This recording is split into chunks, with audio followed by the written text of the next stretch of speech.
请听评书《神探狄仁杰之暗夜迷情》，小说原著安娜芳芳，改编播讲王风尘。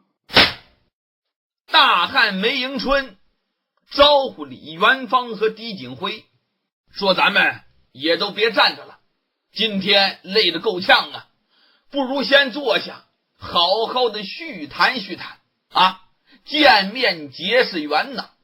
两位又是在下的恩公，大家坐下，好好的说说啊！来，坐。其实啊，大家伙早就累得不行了，就是碍着本宅的主人那阿军姑娘没到，觉得自己是客人，人家主人没发话，自己就坐下，有点没礼貌，所以一直站着。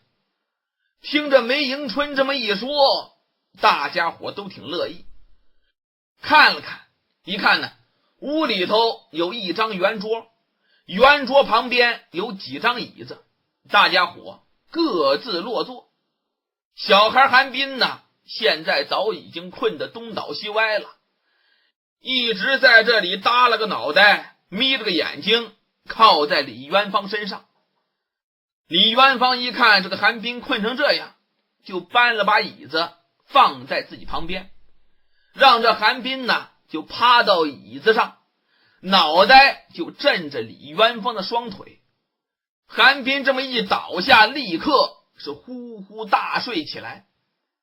就在李元芳安置这韩冰的时候，这梅迎春呢，这个人挺有意思，怎么好像到了自己家似的，好像他就是本宅的主人似的，端起桌上的茶壶，给在场的三位倒了3杯茶，递给李元芳和狄景辉，自己呢端起茶碗来一扬脖，把自己这杯给喝了，然后又倒了一杯，一扬脖又喝了，连喝2杯，把嘴一擦，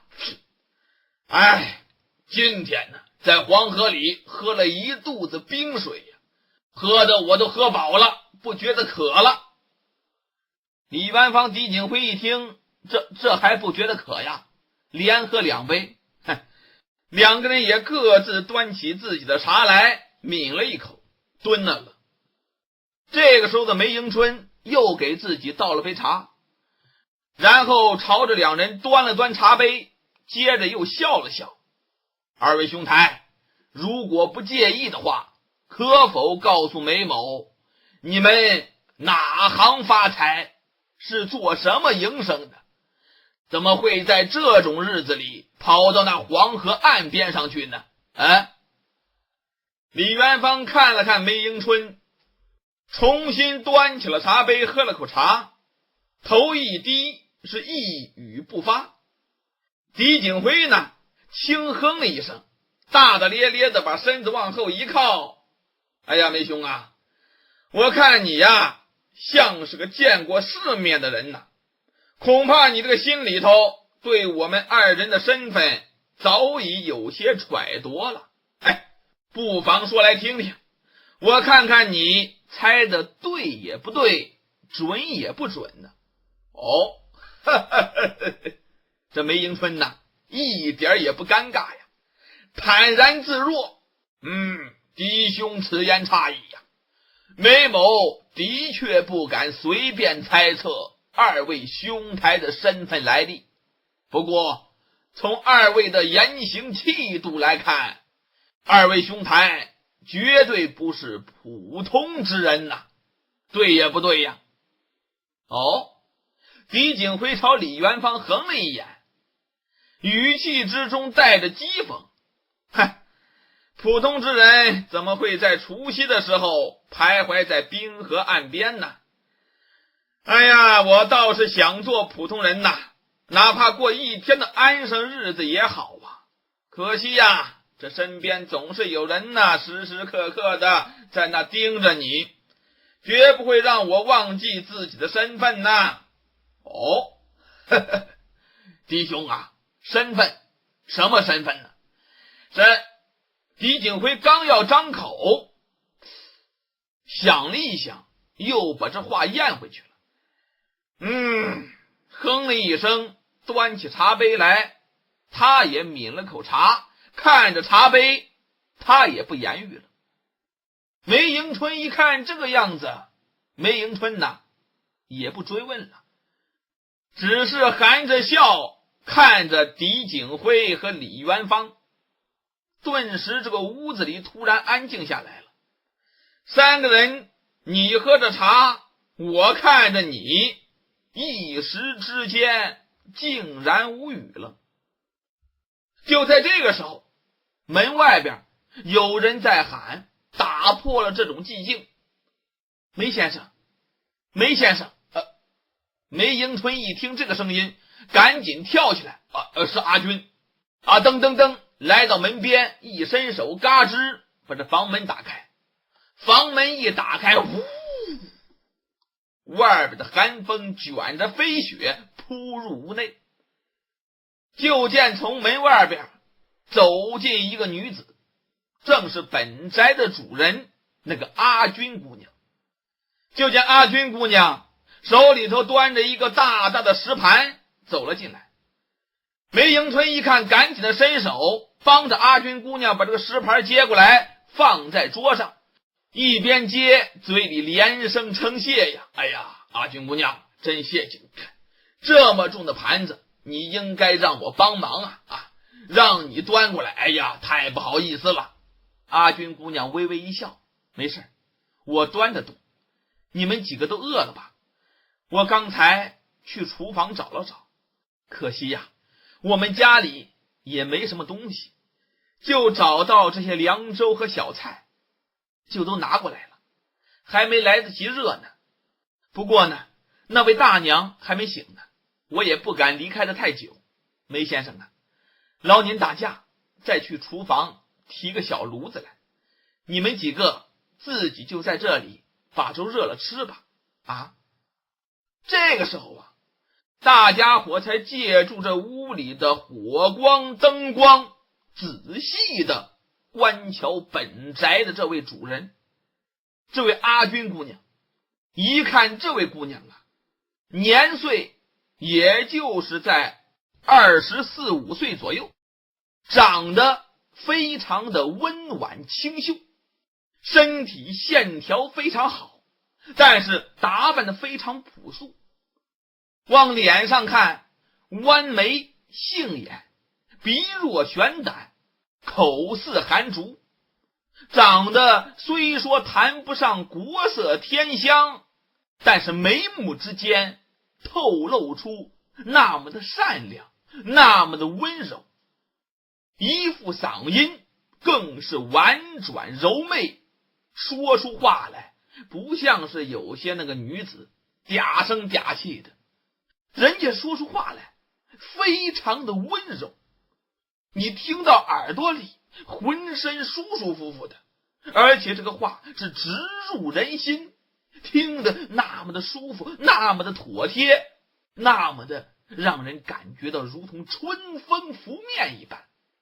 平平常常几句话，让这阿军姑娘这么一说，哎呦，充满了温柔亲切的情意，仿佛有一种磁力，把在场的三个男的都听得有些发呆了。一时之间，大家伙都没有反应了。阿军姑娘说完这句话，看了看三个大男的，一看三个大男的直眉瞪眼，都看着自己，一点不反应。阿军姑娘的脸上啊，顿时微微的泛起了红晕，更显得这个姑娘纯洁好看了。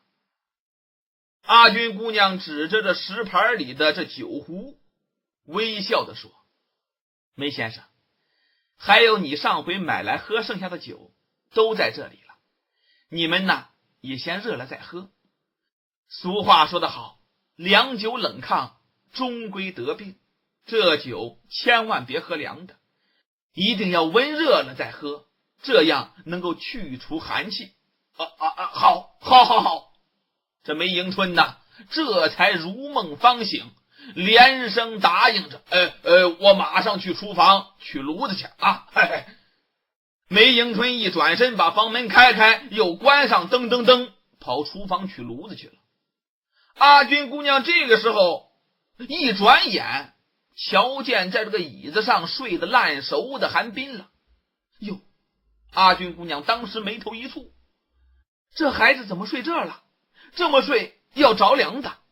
阿军姑娘说到这里，抬头看了看李元芳，让他到我屋里去睡吧，睡我床上，那里还暖和一些。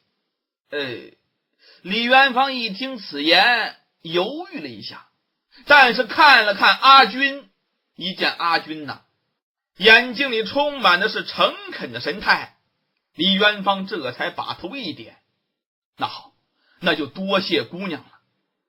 说着话，李元芳就拍了拍小孩韩冰，冰儿，醒醒，醒醒，冰儿。这韩冰呐，太困了，拍了半天毫无动静。阿军一看这韩冰那可爱的睡相，阿军轻轻的一笑啊，这孩子睡得真熟，不要叫醒他了，你把他抱起来，我的房子就在对面，没几步路，你把他抱进去吧。李元芳啊，本来想叫起韩冰，为什么呢？自己一个大男的，不好进人家姑娘的闺房，但是一看韩冰睡得这么熟，也不忍心把这韩冰叫起来，只好抱起韩冰，然后就跟着阿军姑娘穿过堂屋前的小院子，就来到东厢房前。阿军姑娘把这个房门打开，侧身让李元芳进去，直接就领着李元芳进到了里屋。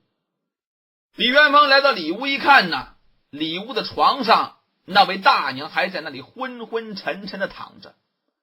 李元芳就抱着韩冰来到床前，然后用一种询问的眼光看着阿军，那意思让这孩子睡哪呢？阿军呢就指了指床的外侧，就让他睡这吧。李元芳呢就把韩冰放到床上了，然后把这韩冰的鞋给脱下来。阿军姑娘拉开一床被子，把这韩冰呢就给盖得严严实实，韩冰的肩膀头全给按实了，就露出个小脑袋。阿军这才回首对李元芳微微一笑，这下好了，不会着凉了。李元芳啊赶紧欠身道谢呀，多谢姑娘，只不过你今天晚上就不能睡了哈。阿军姑娘啊微微一笑，没关系，今天晚上是除夕呀，本来就要守岁的，再说了，我爹爹还没有回家，我要等他。李元芳一听此言，忙问呢，令尊这个时候还在外面办事，怎么还不回家呢？需不需要我们去找找啊？李元芳一说这个话，就见阿军姑娘的脸上掠过一抹忧虑的神情，但是阿军姑娘还是微微的一摇头，不用了，我爹爹就快回来了，我等着便是了。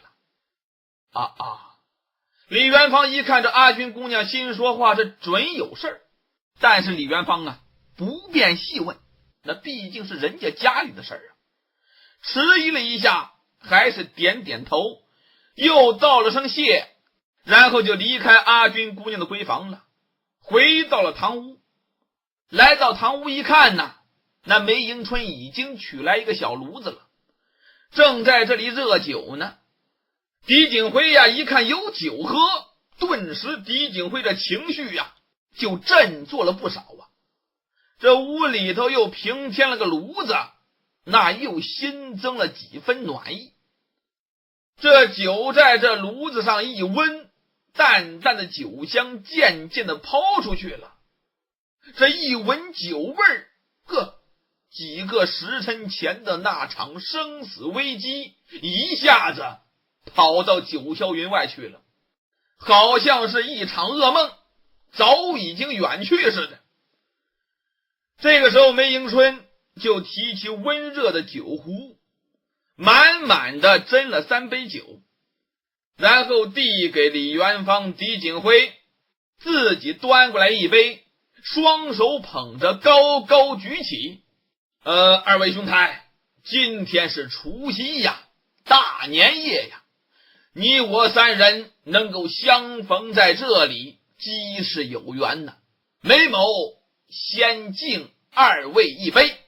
说完话，再看梅迎春把这酒杯往唇边一放，一扬脖，咯喽一下子，一杯酒是一饮而尽。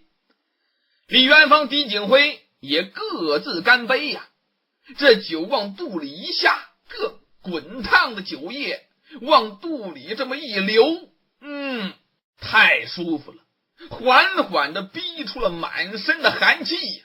刚才那胸中好像冻了个冰疙瘩似的，现在呢好像有些松动了，额头上也慢慢的冒出汗珠来。而与此同时，李元芳、狄景辉的眼睛深处慢慢的晕出了那么一点点诗意。狄景辉呀，突然看着杯子长叹一声，马上就要过新年了，这个除夕会如此度过。我过去呀，即便是想破脑袋，也无论如何都想不到啊。梅迎春这个时候端着酒杯，微笑的点点头。李元芳把过酒壶来，给自己斟了一杯酒，也端起酒杯来。梅兄，我二人不透露身份来历，实在是有难言之隐呐，希望梅兄不要介意，在下自饮一杯，向梅兄赔罪。哎呀呀呀！梅迎春一听，连连一摆手，李兄过虑了，出门在外有些不方便的地方，很是自然的。所谓相逢不必曾相识嘛，只要意气相投，便做得朋友啊，对不对啊？来来，我陪你一杯。狄景辉一听，别介呀，我也来呀。两个人各倒了一杯酒，然后三个人一碰杯，咯喽咯喽咯喽，三杯酒都下肚了。把这一杯干完了，狄景辉把杯子往桌上一蹲，微笑着也看看梅迎春。梅兄啊，也别光说我们两个，其实我看你也神秘的很呐，你的身份来历一定也很不简单呐！梅迎春呐是手捧秋髯，朗声大笑啊！弟兄真是心直口快，不错不错，咱们其实是彼此说着话，把这酒壶给自己、给李元芳、给狄景辉满了一杯酒。狄景辉这个时候坐着没动，转了转眼珠，狡黠的冲着梅迎春一滴眼色。我说梅兄啊，既然咱们彼此，我们呢就都不追问对方的来历了。不过有一样啊，我对你的这个汉名啊，非常感兴趣呀。我觉得你这个汉文名字非常有意思，这个名字的来历是不是可以告诉我们呢？这梅迎春又是一阵爽朗的大笑啊，半天才止住笑声。哎呀，别说是你觉得有意思了，我也知道这个名字颇为古怪呀。其实这个名字呀，是我的第一个汉学老师给我起的。我这个老师不仅精通汉学，还擅长占卜算卦等等艺术，可是个有道行的奇人呢。据他说，给我取个像女人的名字，是为了遏制我命中的杀气呀。狄景辉一听非常好奇呀，那为什么非得要姓梅呀？姓梅呀，只不过是个巧合。因为我这个老师啊，问明白了我的生辰八字，就说我这人呐，命中缺木，最好啊在名中要带个木字。咱也不明白什么叫命中缺木，反正是我老师说了我就听呗。恰好我那位老师啊自己就姓梅，所以呀就给我用了这个姓，而我又生在冬天，我老师就给我起了个迎春2个字。那个时候我还不通汉学，我也不知道这个名字是什么意思，我就认下了。等到后来我明白了，我这才知道迎春呢感情人家汉族的女孩子经常起，所以后来呀常常被人笑话，才知道这个名字实在是女气的很呐。不过呢已经叫了那么长时间了，索性就这样吧，反正是我也不在乎，对不对？你看看我长得多慢。一句话，李元芳、狄景辉全乐了。狄景辉点着头倒也还好，冬梅迎春，占尽先机嘛，意思还很不错呢，只是和你的样子太不配了，所以才会让人觉得好笑嘛。是啊，我没说嘛，我长得太慢，这个名字太女气呀。甭管怎么地，意思好就行啊。名字嘛，不过是用来识人的手段，我的本名不便让人知晓。游历中原的时候，我一直就用梅迎春这个名字，到现在呀都习惯了。你可别说，我还越来越喜欢他呢。狄景辉一听一拍桌案，没错，自己喜欢才最重要，别管他人笑不笑。梅兄啊，为了你这精彩的名字，来，咱们干一杯！干一杯，干一杯！梅迎春和狄景辉就碰了碰酒杯，一扬脖又把这杯酒给喝了。喝了酒还没放酒杯呢，一看旁边的李元芳并没有喝。元芳兄，来呀！朝元芳一举杯子，怎么着？这酒不对你的胃口？李元芳坐在这里微笑着摇摇头，不是啊，我只是不常喝酒，有一点不胜酒力，请梅兄见谅。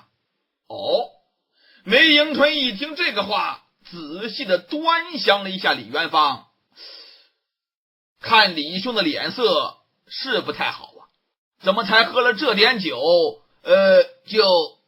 他这话没说完呢，狄景辉也瞥了一眼李元芳，随口就接上话了。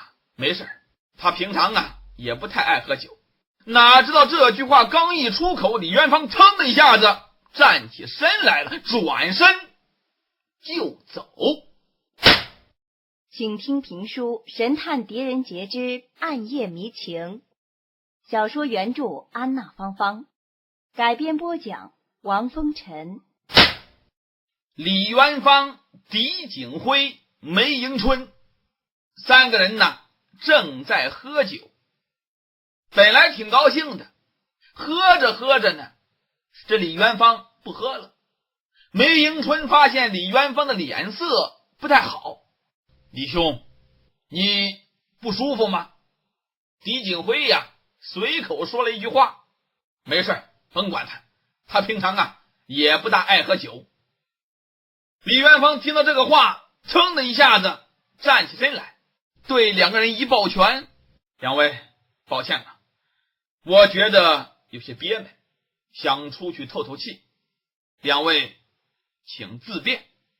说着话一转身，噔噔噔走到房门口，一拉门走出去了。这房里边的梅迎春诧异的看看狄景辉，李兄怎么了？狄景辉拿过酒壶给自己倒上酒，把头一摇你问我呀，我也不知道，本来一直好好的，自打把你们救起来以后就突然间发脾气了。他平常倒也从来不这样，也不知道今天哪根筋不对付了。梅迎春朝门口张望着，有那么一点担心。我看李兄的脸色不太好会不会那个时候为了救我们落入冰水，受了冻，身体不适了。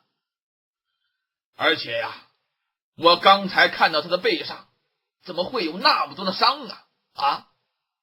狄锦辉这个时候盯着手中的酒杯，有些郁闷的回答：坦白对你说吧，我也是头一回看到这些。梅兄啊，你要想知道这其中的原委呀，恐怕你还得问问李元芳他自己。不过呢，按我对他的了解，这个人呢非常硬气，受点冻不会怎么地的。梅迎春低头想了想，不行，我呀出去看看他。狄景辉没言语，示意那意思你随便，然后自己咯喽一下子把杯中酒一饮而尽，又端起酒壶给自己倒了一杯酒。梅迎春呢起身就出了房门了，到外边抬眼一看，就看见李元芳独自一人站在堂屋前的廊下。等到梅迎春走到李元芳的身边的时候，发现这李元芳啊正注视着漫天飞舞的大雪。梅迎春一看也不作声，就站在李元芳的身边，像李元芳一样静静地凝望着漆黑夜空中如粉如雾的白色雪花，也在这里看着。看了半天，李元芳这才收回目光，突然发现身边站着个梅先生。李元芳非常惊讶呀，梅兄，你怎么不在屋中喝酒啊？梅迎春淡然一笑吧，哎呀，李兄在此赏雪，可比我们这些酒徒要风雅的多呀所以我也过来学学李兄的雅兴，我也在这里看看雪这雪多美呀！李元芳苦笑着摇摇头让梅兄见笑了。元芳从来不是风雅之士，只是心里突然有些感触，也不懂得如何排遣，就觉得憋闷得很梅迎春一听连连摇头你们汉人的一代枭雄曹操不是有句名言吗？对酒当歌，人生几何？譬如朝露，去日苦多。开当以慷，忧思难忘，何以解忧？唯有杜康我看弟兄就很得这诗中的精髓呀。发什么愁有酒就没愁了。梅某我虽然不知道两位的心事，但李兄既然和狄兄是同路之人，也应该学学他嘛所谓一醉解千愁李元芳笑了笑，没说话。梅迎春上前轻轻地拍了拍李元芳的肩膀，回屋去今天晚上我们要喝他个一醉方休，怎么样好。李元芳一点头，一哈腰从这地上抓起一大把雪，用力的擦了一把脸，把脑袋这么一晃的，振作了一下精神。这就对了，来弟兄，我们来喝酒了。这梅迎春带着李元芳又重新回到堂屋。狄景辉一看两人回来了，也不多说话，站起身来就给两人把面前的酒杯斟满了。梅迎春、李元芳坐下，三个人举杯便饮，就这样默默地连干了3杯3杯酒一下肚，李元芳轻轻的一拍桌子，真痛快痛快。狄景辉看了看梅迎春，不错，梅兄你的酒量很不错呀。梅迎春潇洒的一挥手，打小就在大漠草原上生长，这酒都是当水来喝的。只是没想到二位兄台也是好酒量啊！这狄景辉欣然一笑，朝李元芳偏了偏头我与他呀，别提了，头一回喝酒就差一点打起来呀。梅迎春听了眼睛瞪大了，非常好奇，还有这样的故事？反正今天晚上没事，是不是可以说来听听啊？狄景辉连连摆手还是不要提了，不要提了。我估计他到现在呀还怀恨在心呢，否则今天为什么突然间又对我横眉冷目的啊？说着话瞥了李元芳一眼，李元芳只是哼了一声，闷闷的回了一句：和那没关系。和那没关系。那你说说你今天怎么回事？李元芳这个时候把脑袋往下一低，不说话了。狄景辉瞪大眼睛，眼睁睁的等了李元芳好大一会儿，一看这李元芳脑袋就不往上抬，没有开口的意思。我说你这个人有时候就这么不痛快，费劲你这个人。梅迎春在旁边忍着笑摇摇头我说你们两个人这个性情实在是天差地别呀，真不知道你们是怎么走到一块儿去的。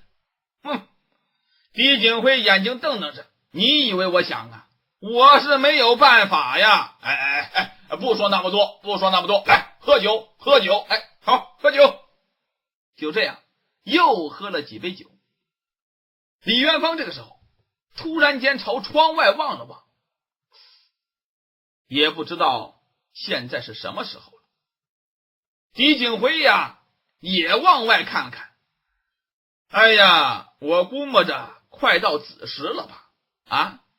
眼看着就到新年了，这个地方孤零零就这么一家，也没个打更的。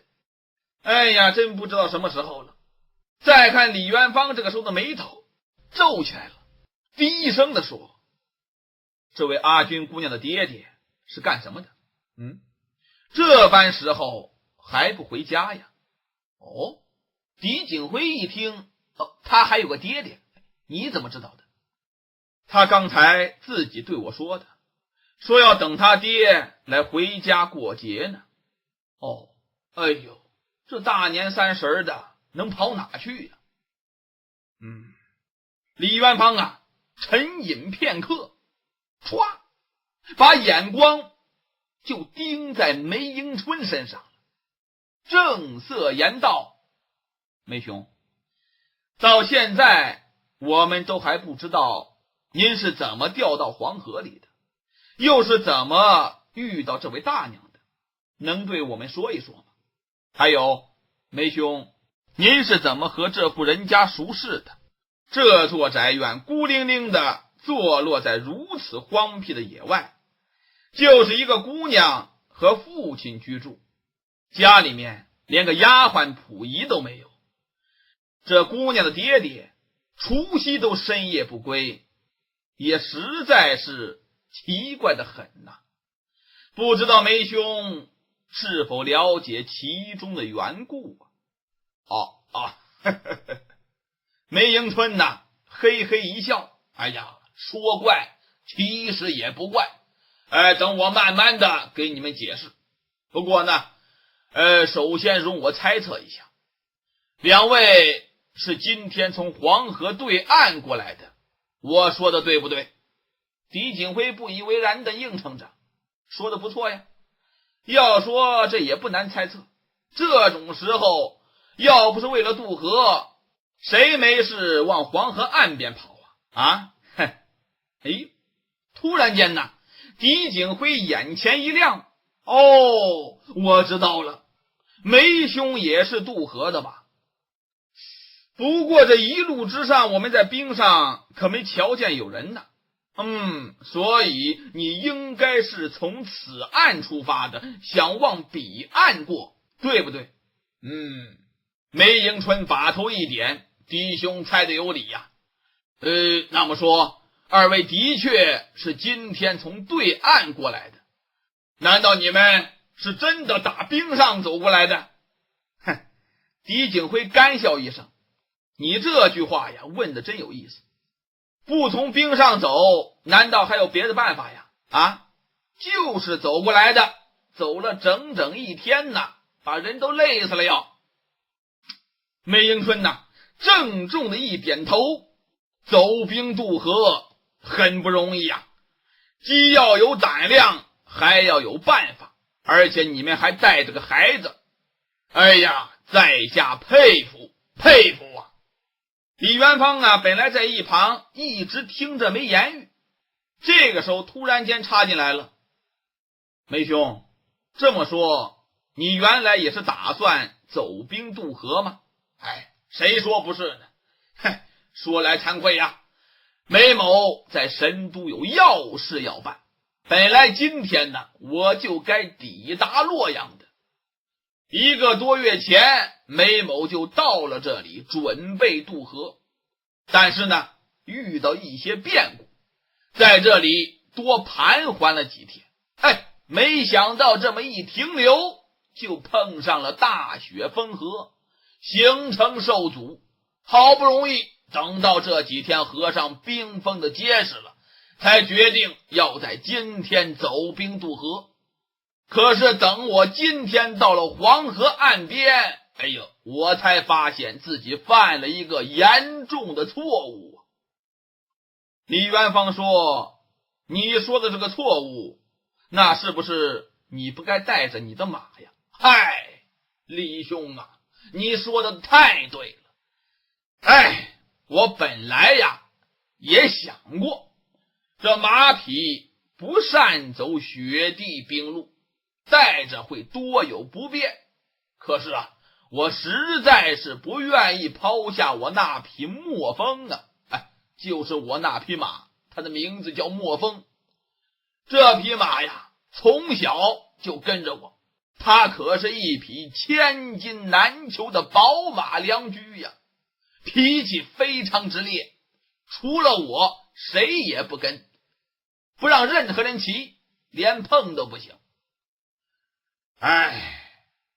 梅迎春说到这里，就发现他那铃铛般的眼睛里突然间闪现出点点泪光，他不由自主的把脑袋扭向窗外，呆呆的望着，一时之间神情恍惚啊。过了很长时间，梅迎春这才深深的叹了口气，是我害了他呀。这句话说完，大家呢都沉默了，都不言语了，好像是在刻意的制造着这种安静的气氛。每个人呢都下意识的把耳朵竖起来了，期望能够在风雪中再次听到那匹神驹凄厉的嘶鸣。如果再听到，就证明这匹神驹它还活着呀。但实际上，除了外边呼啸的风声，他们什么都听不到了。过了好一会儿，李元芳低声地说，梅兄啊，明天一早我和你一起再去黄河岸边找他。梅迎春呐苦笑着一点头啊，说实在的，现在呀，我倒是宁愿明天找不到他。如果他不见了，那就说明他已经自己逃出升天了。否则呀，这梅迎春这下半句话就没说出来，端起酒杯来，一扬脖，一杯酒喝下去，把酒杯往上一蹲。梅迎春呐整理整理自己的心情，这才继续往下说。事情是这样的，今天呢我到了黄河岸边，打算渡河，沿岸寻找了很久合适的渡河地点，无奈呀岸边太滑，墨风一路走的都十分费劲了，耽误了不少时间。来到河边，我们找了几个下冰的地点，可都是因为墨风下不去，只好放弃了。就这样，如此的三番四次，弄得人困马乏。这天也过了晌午了，我眼看着再不出发，就不能赶在天黑前渡过对岸了，所以我就有些着急。正好是这个时候，我们呢就找到了咱们最后上岸的那片大滑坡。我就想试试，看能不能让墨风沿着那个滑坡而下。可谁想啊，墨风刚一踏到那滑坡的边缘，就再也稳不住步伐了，直接直溜的就滑到冰面上去了。本来我想就这么滑到河面上也未尝不可，我自己直溜一下子也随坡下去了，与墨风到了一处。但紧接着我就发现自己大错特错了。这墨风在冰面上是根本的没办法行走，不是往左滑，它就是往右滑，总而言之站不稳呢。我费了九牛二虎之力帮着他站稳了，刚迈开步子，直溜啪又摔倒了。就这样我真是进入了进退两难之境了。往前走走不动，想要退回来又想不出法子把这墨风弄上岸。就这么着一直折腾到了天都快黑了，这河面上偏偏又起了暴风雪。我这才痛下决心，打算先抛下墨风，赶回来找人去帮忙。那个大滑坡不好上岸的，我就在旁边走了走，这才发现自己还算幸运。为什么这么说呢？我和墨风滑下来的冰面冻得很结实，我们在上头折腾半天，虽然没能够前行，但也没遇到真正的危险。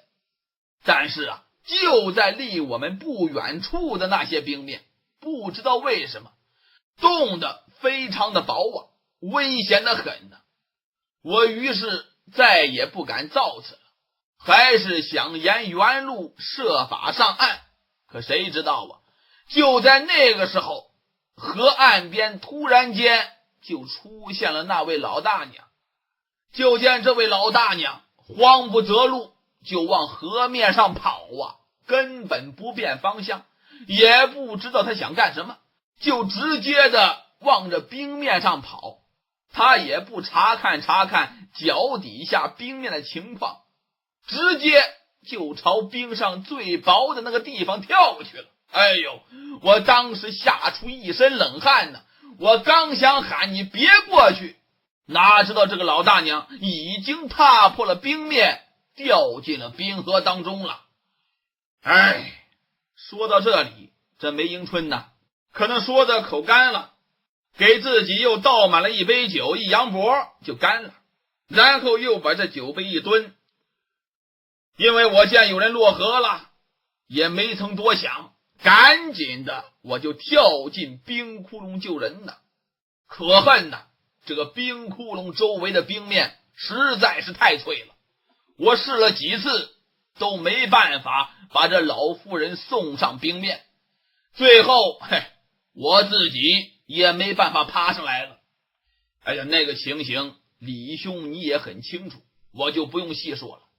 说实在话，今天要不是二位搭救，我梅迎春性命休矣，我就得冻死在冰河当中。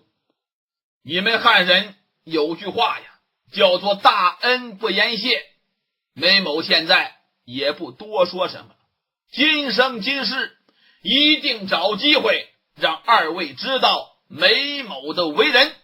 说话的时候，这梅迎春端过来酒壶给自己满了杯酒，说完话一扬脖，又把这杯中之酒给干了。喝这杯酒的时候，一旁的李元芳和狄景辉能够从梅迎春的眼睛当中看出一种锐利而深沉的光华。这梅迎春一说完救人的经过，狄景辉由衷的赞叹呐，哎呀，原来梅兄也是为了搭救他人才身陷险境，果然是英雄豪杰所为啊！来，在下敬梅兄一杯。哎呀，哪里，在下不是什么英雄豪杰，二位才是啊！这梅迎春又看了一眼李元芳，梅某冒昧，还想请李兄说说身上这些伤痕的来历。在下揣度，李兄一定是经过了极大凶险，并做出过惊天动地的大事，不知道李兄能否让梅某如愿呢？李元芳听完摇摇头，不是元芳自持清高啊，确实没什么可说的。旁边的狄景辉一听，啪一拍桌子，怎么样，梅兄，我说吧，他就这个脾气，他不会说的，你问没用。李元芳动动嘴唇，刚想开口，突然间双眉一凝，低声的说，两位压言，有人来了。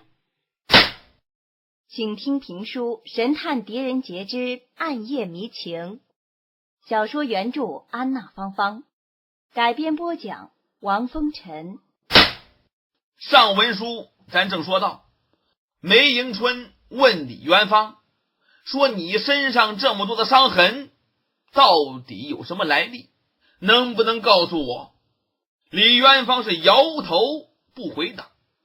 梅迎春这个人呐，也非常知趣，一看人家李元芳不愿意回答，那你还问什么呢？他马上又转移了一个话题，仔细的端详了一下李元芳。李兄，我看你脸色不大好啊，嘴唇怎么都有些发紫了，你没事吧？李元芳刚想回答梅迎春的这句话，突然间李元芳眉头一拧，朝着梅迎春狄景辉使了个眼色，压低声音说，有人来了。两个人一听这话，马上把嘴闭上了，侧耳倾听，果然就听见这院门有响动了。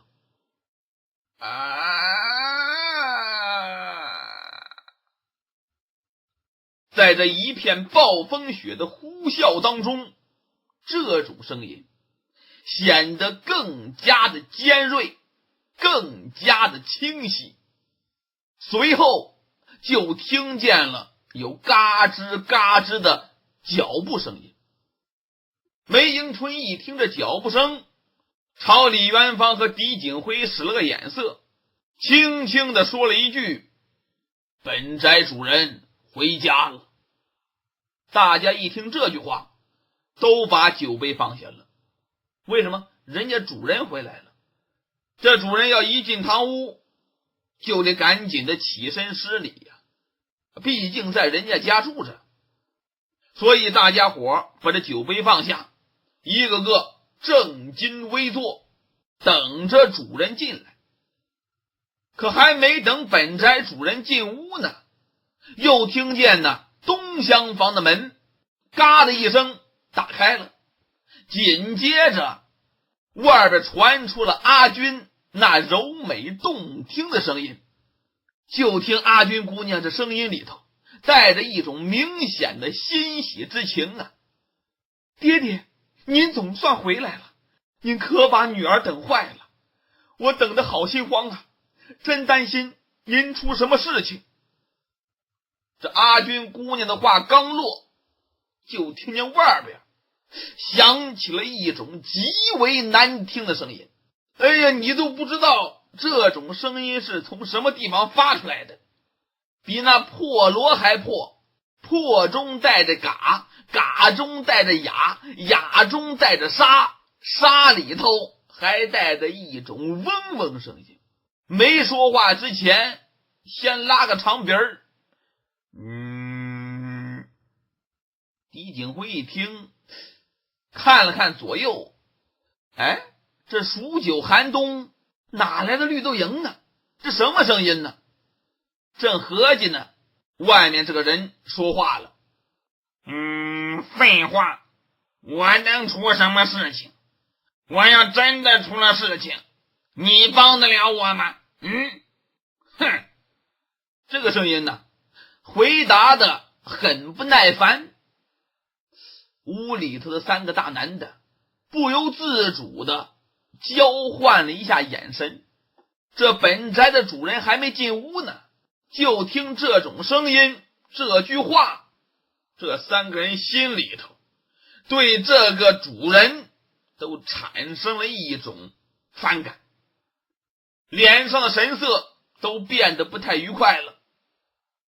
就这个时候，又听见这个破哑的声音说了：这堂屋里头为什么弄得这么亮啊？我说你在自己屋里待着，还把这堂屋里头的灯都点着，你是不是嫌我钱太多了，想帮我多花一点爹爹，阿军姑娘这语气带着急促，您别生气，是我不好，这阿军姑娘还没说完呢，噔噔噔噔，这本宅的主人就已经到了堂屋门前了，一伸手咣当一下把这堂屋门就给猛地推开了。这堂屋门一推开，呼，寒风夹杂着雪，另外混着一个全身罩着黑色斗篷的人就拥进堂屋了。看来浑身罩着黑色斗篷的人就是本宅的主人。这个人一进堂屋，唰，这一对贼眼扫视了一下，一看这个屋里的景象，当时就愣了。梅迎春一见此人走进来了，赶紧站起身来，冲着这个人一拱手：哎呀，沈老伯，梅迎春又来叨扰了啊！这个时候，旁边的李元芳、狄景辉也都站起身来了，也冲着这个人一拱手，但一时之间不知道说什么话了。这人呢，还是那样默不作声的在原地站着，整张脸都隐在黑色的风帽当中了，就有一对亮得吓人的眼睛冷冷的在这三个人身上扫过来扫过去。一时之间大家都不说话了。当这个人在扫视大家伙的时候，李元芳在旁边也用眼光打量这个人，一看这个人身材长得是又高又矮。怎么叫又高又矮呢？这个人本来的身材按说应该是个大高个，按现在来说1.80米开外，但是呢长弯了，整个身子呈 C 型，佝偻着一个身子，是前鸡胸后罗锅，长得是瘦骨嶙峋，而且是一个腿长一个腿短，所以这个人要是直起腰来身材挺高，但平常直不起腰来，一直在这里塌塌着，所以身材又矮了。长得什么模样看不清楚。就见这个人扫视了半天没言语，过了好一会儿，一伸手，哎呦，这一双手那就剩下皮包骨头了，跟那骷髅干尸也差不多少。伸出手来，猛地把这风帽往后这么一掀，风帽吧嗒一下子搭到脑后，露出一张饱经沧桑的衰老的面容。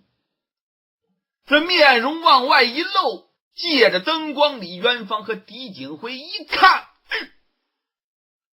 这个李元芳什么人没见过呀？什么古怪的相貌没瞅见过，可这张脸平生第一次看到，这根本都不是人脸呢。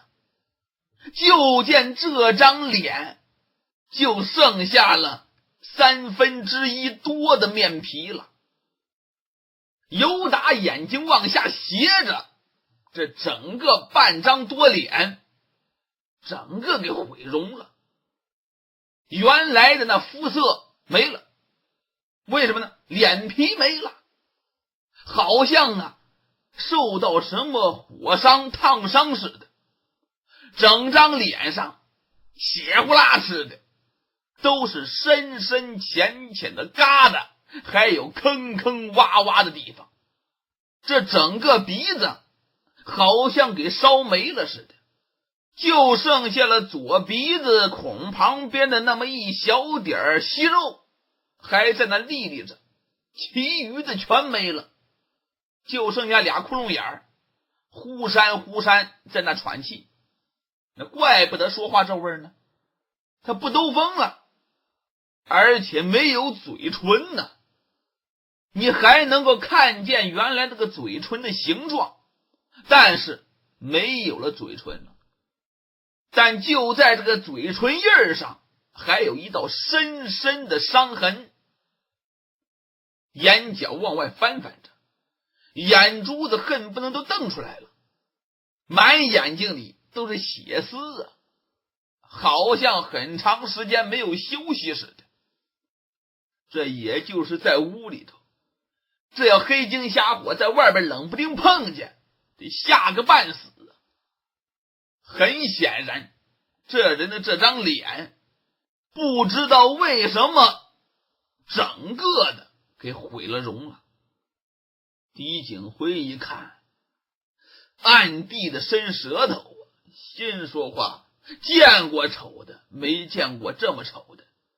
哎呀，看他姑娘长得那么的俊俏，这当爹的怎么那么丑啊？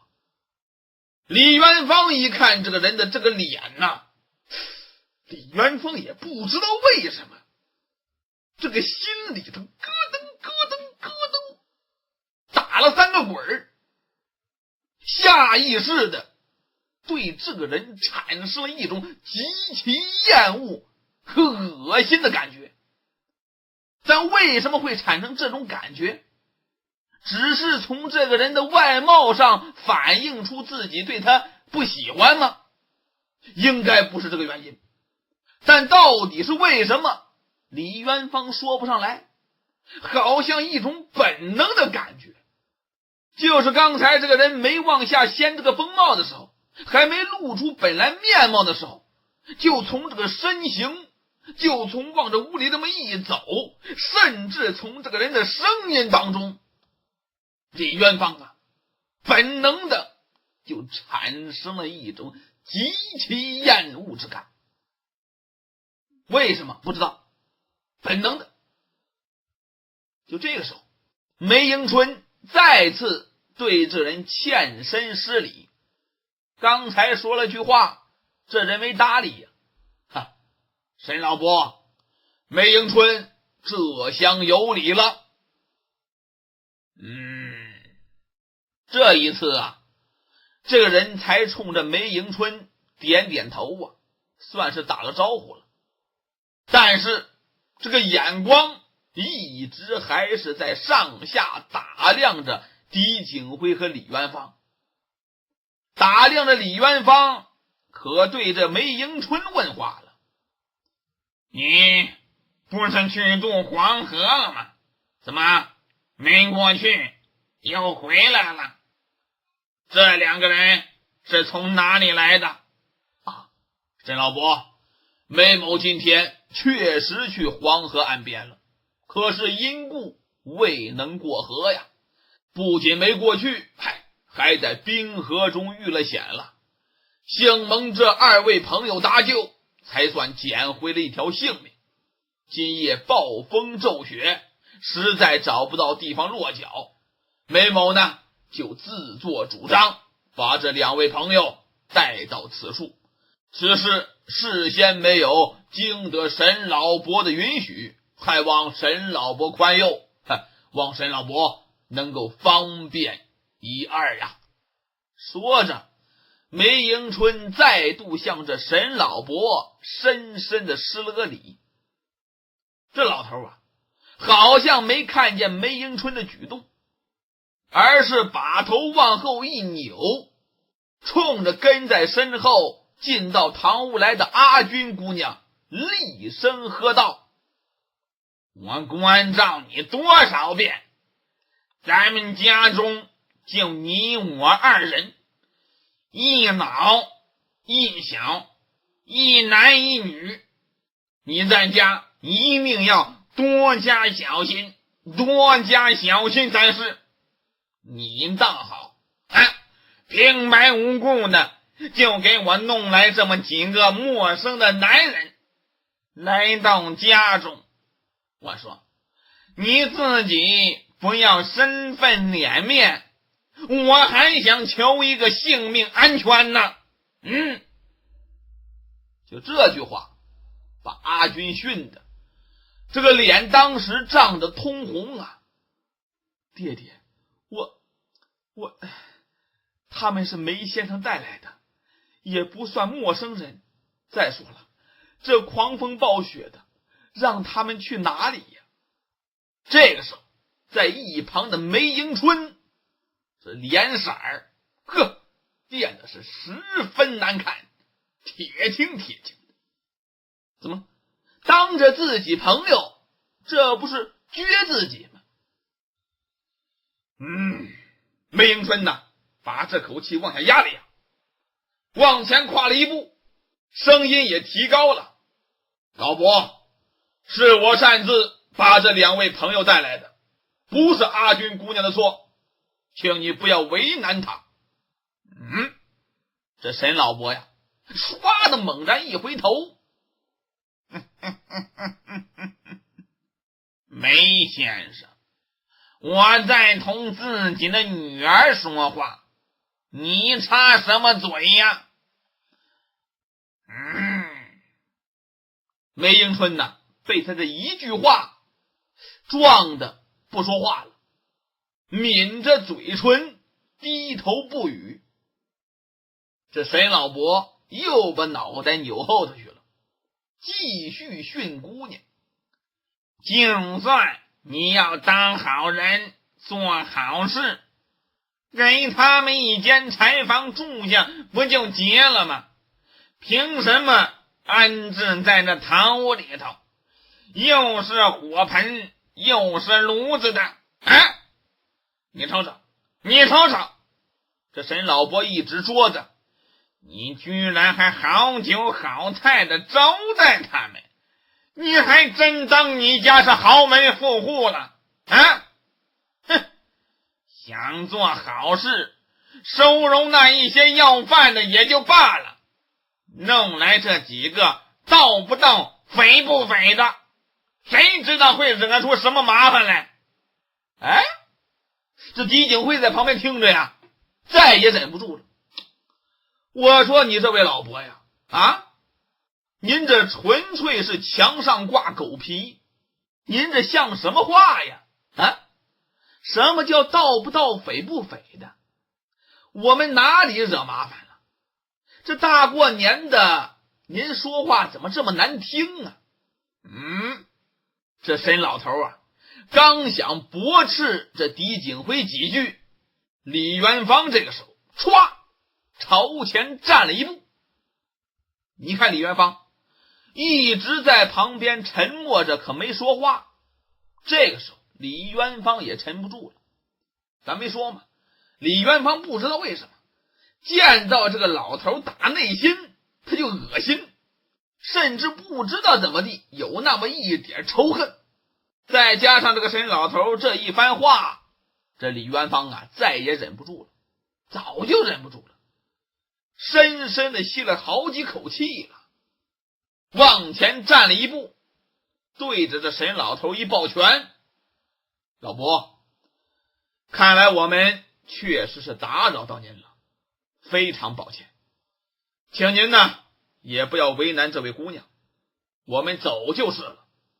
说着，李元芳回头向狄景辉使了眼色。狄景辉一点头，行，走就走，还不住着呢，有什么了不得的？这狄景辉呀，骂骂咧咧，随着李元芳两个人朝门外就走。阿军一看，阿军急了，赶紧的拦到两人面前，涨红着脸。这阿军也不知道该说什么了。二位，不行啊！外面的风雪越来越大了，这里方圆几里都没有人家，也没地方避风雪，你们能去哪里呀？哎呀！阿军姑娘说到这里，扭过头来对着父亲苦苦哀求啊：爹爹，您刚从外头回来，您知道外面的情形，这位李先生啊，他指了指李元芳，他还带着一个孩子在我屋里睡着呢，你让他们走，他们大人还能够耐住风寒，您总不能让那小孩子也在这个时候到外面去呀，那要冻坏的。李元芳这个时候还没来得及回答呢，这沈老头一听，把那一对僵尸眼瞪得溜圆。你什么？还有个小孩子？阿军啊，阿军，我说我怎么说你呀？虽说你为了照顾我，到现在还待字闺中，你也不至于急到如此地步啊！把一个来历不明的男的，还有一个孩子一起弄回家里来，你想干什么呀？你想男的想疯了吧？哎呦，在场的众人一听啊，心说话，这是当爹说的话吗？这沈老头一点不管别人怎么想，这话就说出去了，一边说一边上上下下的还打量着李元芳，看那态度那真是轻蔑至极呀。李元芳本来就恶心的，一听这话，李元芳啊再也不迟疑了，轻轻的一推拦在自己面前的阿军，嘴里说了一声：阿军姑娘，请你让开。把阿军往旁边一推，迈步就出了堂屋了。噔，直接就走进东厢房，一伸手从床上一把抱起蓝斌，噔，又回到了院中。狄景辉这个时候也把行李准备好了，拎着行李也过来了。两个人没有说话，互相一点头，转身就往门口走去。做人嘛，有点囊气，人家既然不欢迎，走，下雪怕什么呢？走。眼看两人呐就要迈出大门了，就听见背后梅迎春大喊了一声：二位留步！噔，这梅迎春迈大步2、3步就已经挡在了两个人的面前。再看着梅迎春脸上这个神色，哎呦，十分难看，陡然呈现出一种未曾有过的坚决和冷峻。就听梅迎春压低声音说：二位，请再耐心的等我片刻，梅某会给你们一个交代。李元芳说：梅兄啊，你的好意我们心领了，但我们实在不愿意为难阿军姑娘。李兄，你们要是走了，那才是真的为难阿军姑娘呢。在下心里有数，请再稍等片刻。我倒要看看今天这里究竟是住得还是住不得。请听评书《神探狄仁杰之暗夜迷情》，小说原著安娜芳芳，改编播讲王风尘。李元芳、狄景辉一看这沈宅的主人出言不逊，对人十分不友好，两个人呢心里十分不快，把这韩冰抱起来，就打算离开沈宅。刚一走到门口，这梅迎春把两位给拦住了。现在这梅迎春呢，脸色通红，眉毛都立起来了。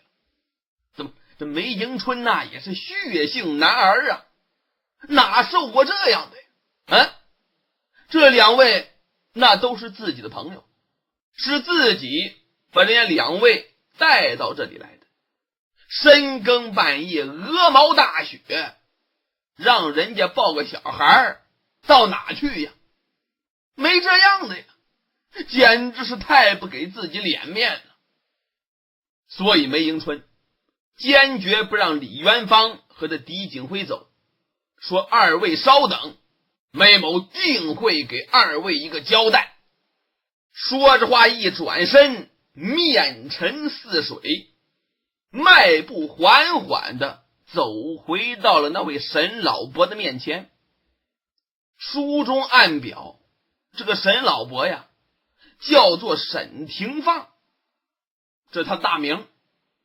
就见沈廷放现在那一对僵尸般的眼睛还在那瞪着，这眼睛里头的血丝好像比原来更加多了，恶狠狠地看着梅迎春。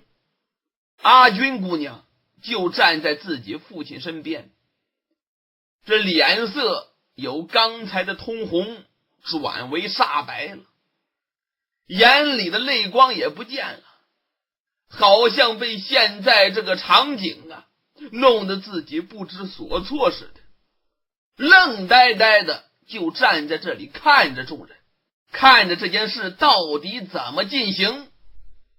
再说梅迎春迈步就来到了这位沈廷放近前，他倒也不着急说话，而是慢悠悠的绕着这位沈廷放转了那么一圈，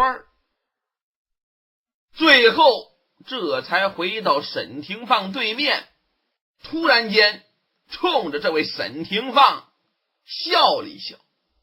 这种笑啊，让人看上去这心里头就是一哆嗦呀。梅迎春笑了笑，冲着这位沈廷放点点头，声音非常低沉：沈老伯，你可真是辛苦啊！今天这除夕之夜，您还要出去办事，一直忙活到半夜3更，你这才回家。沈老伯，您到底在忙些什么呢？一问这话，就见沈廷放的嘴角抽动了一下，眼神中立刻流露出一些慌乱，但是呢，这脸上仍然是不露声色，可见这个沈廷放啊，老奸巨猾。也就是从他那没有鼻子的鼻孔里头往外轻轻地哼了一声，没言语。再看梅迎春，脸上仍然是含着笑，一看这沈廷放没言语，梅迎春微微的点了点头，这个声音呢仍然是十分的低沉。慢悠悠的，这梅迎春呢又开口了：沈老伯，梅迎春在您家中盘桓了1月有余呀。这1个多月来，我就发现你呀，日日夜夜的操劳不停。哎呀，我看在眼里，疼在心上啊，心中是着实的不忍呐。哎呀，我就琢磨呀，你这到底在忙活些什么呢？整天我就稍稍的留意了一番，总算呐，苍天不负有心人呐，让梅某看出来您都在这里忙些什么了。这沈廷放一听这话，当时这个脸色唰的一下子就变了。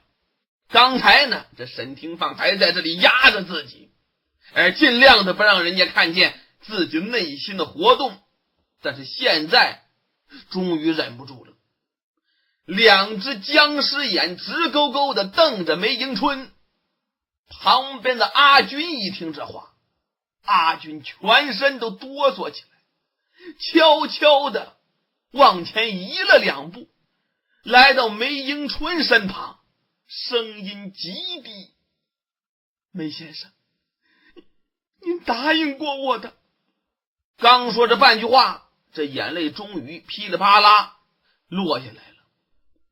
梅迎春本来呀打算说一些话，但是一看身旁这阿军的样子，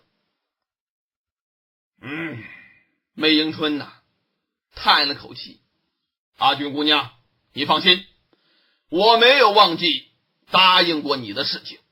但是今天……”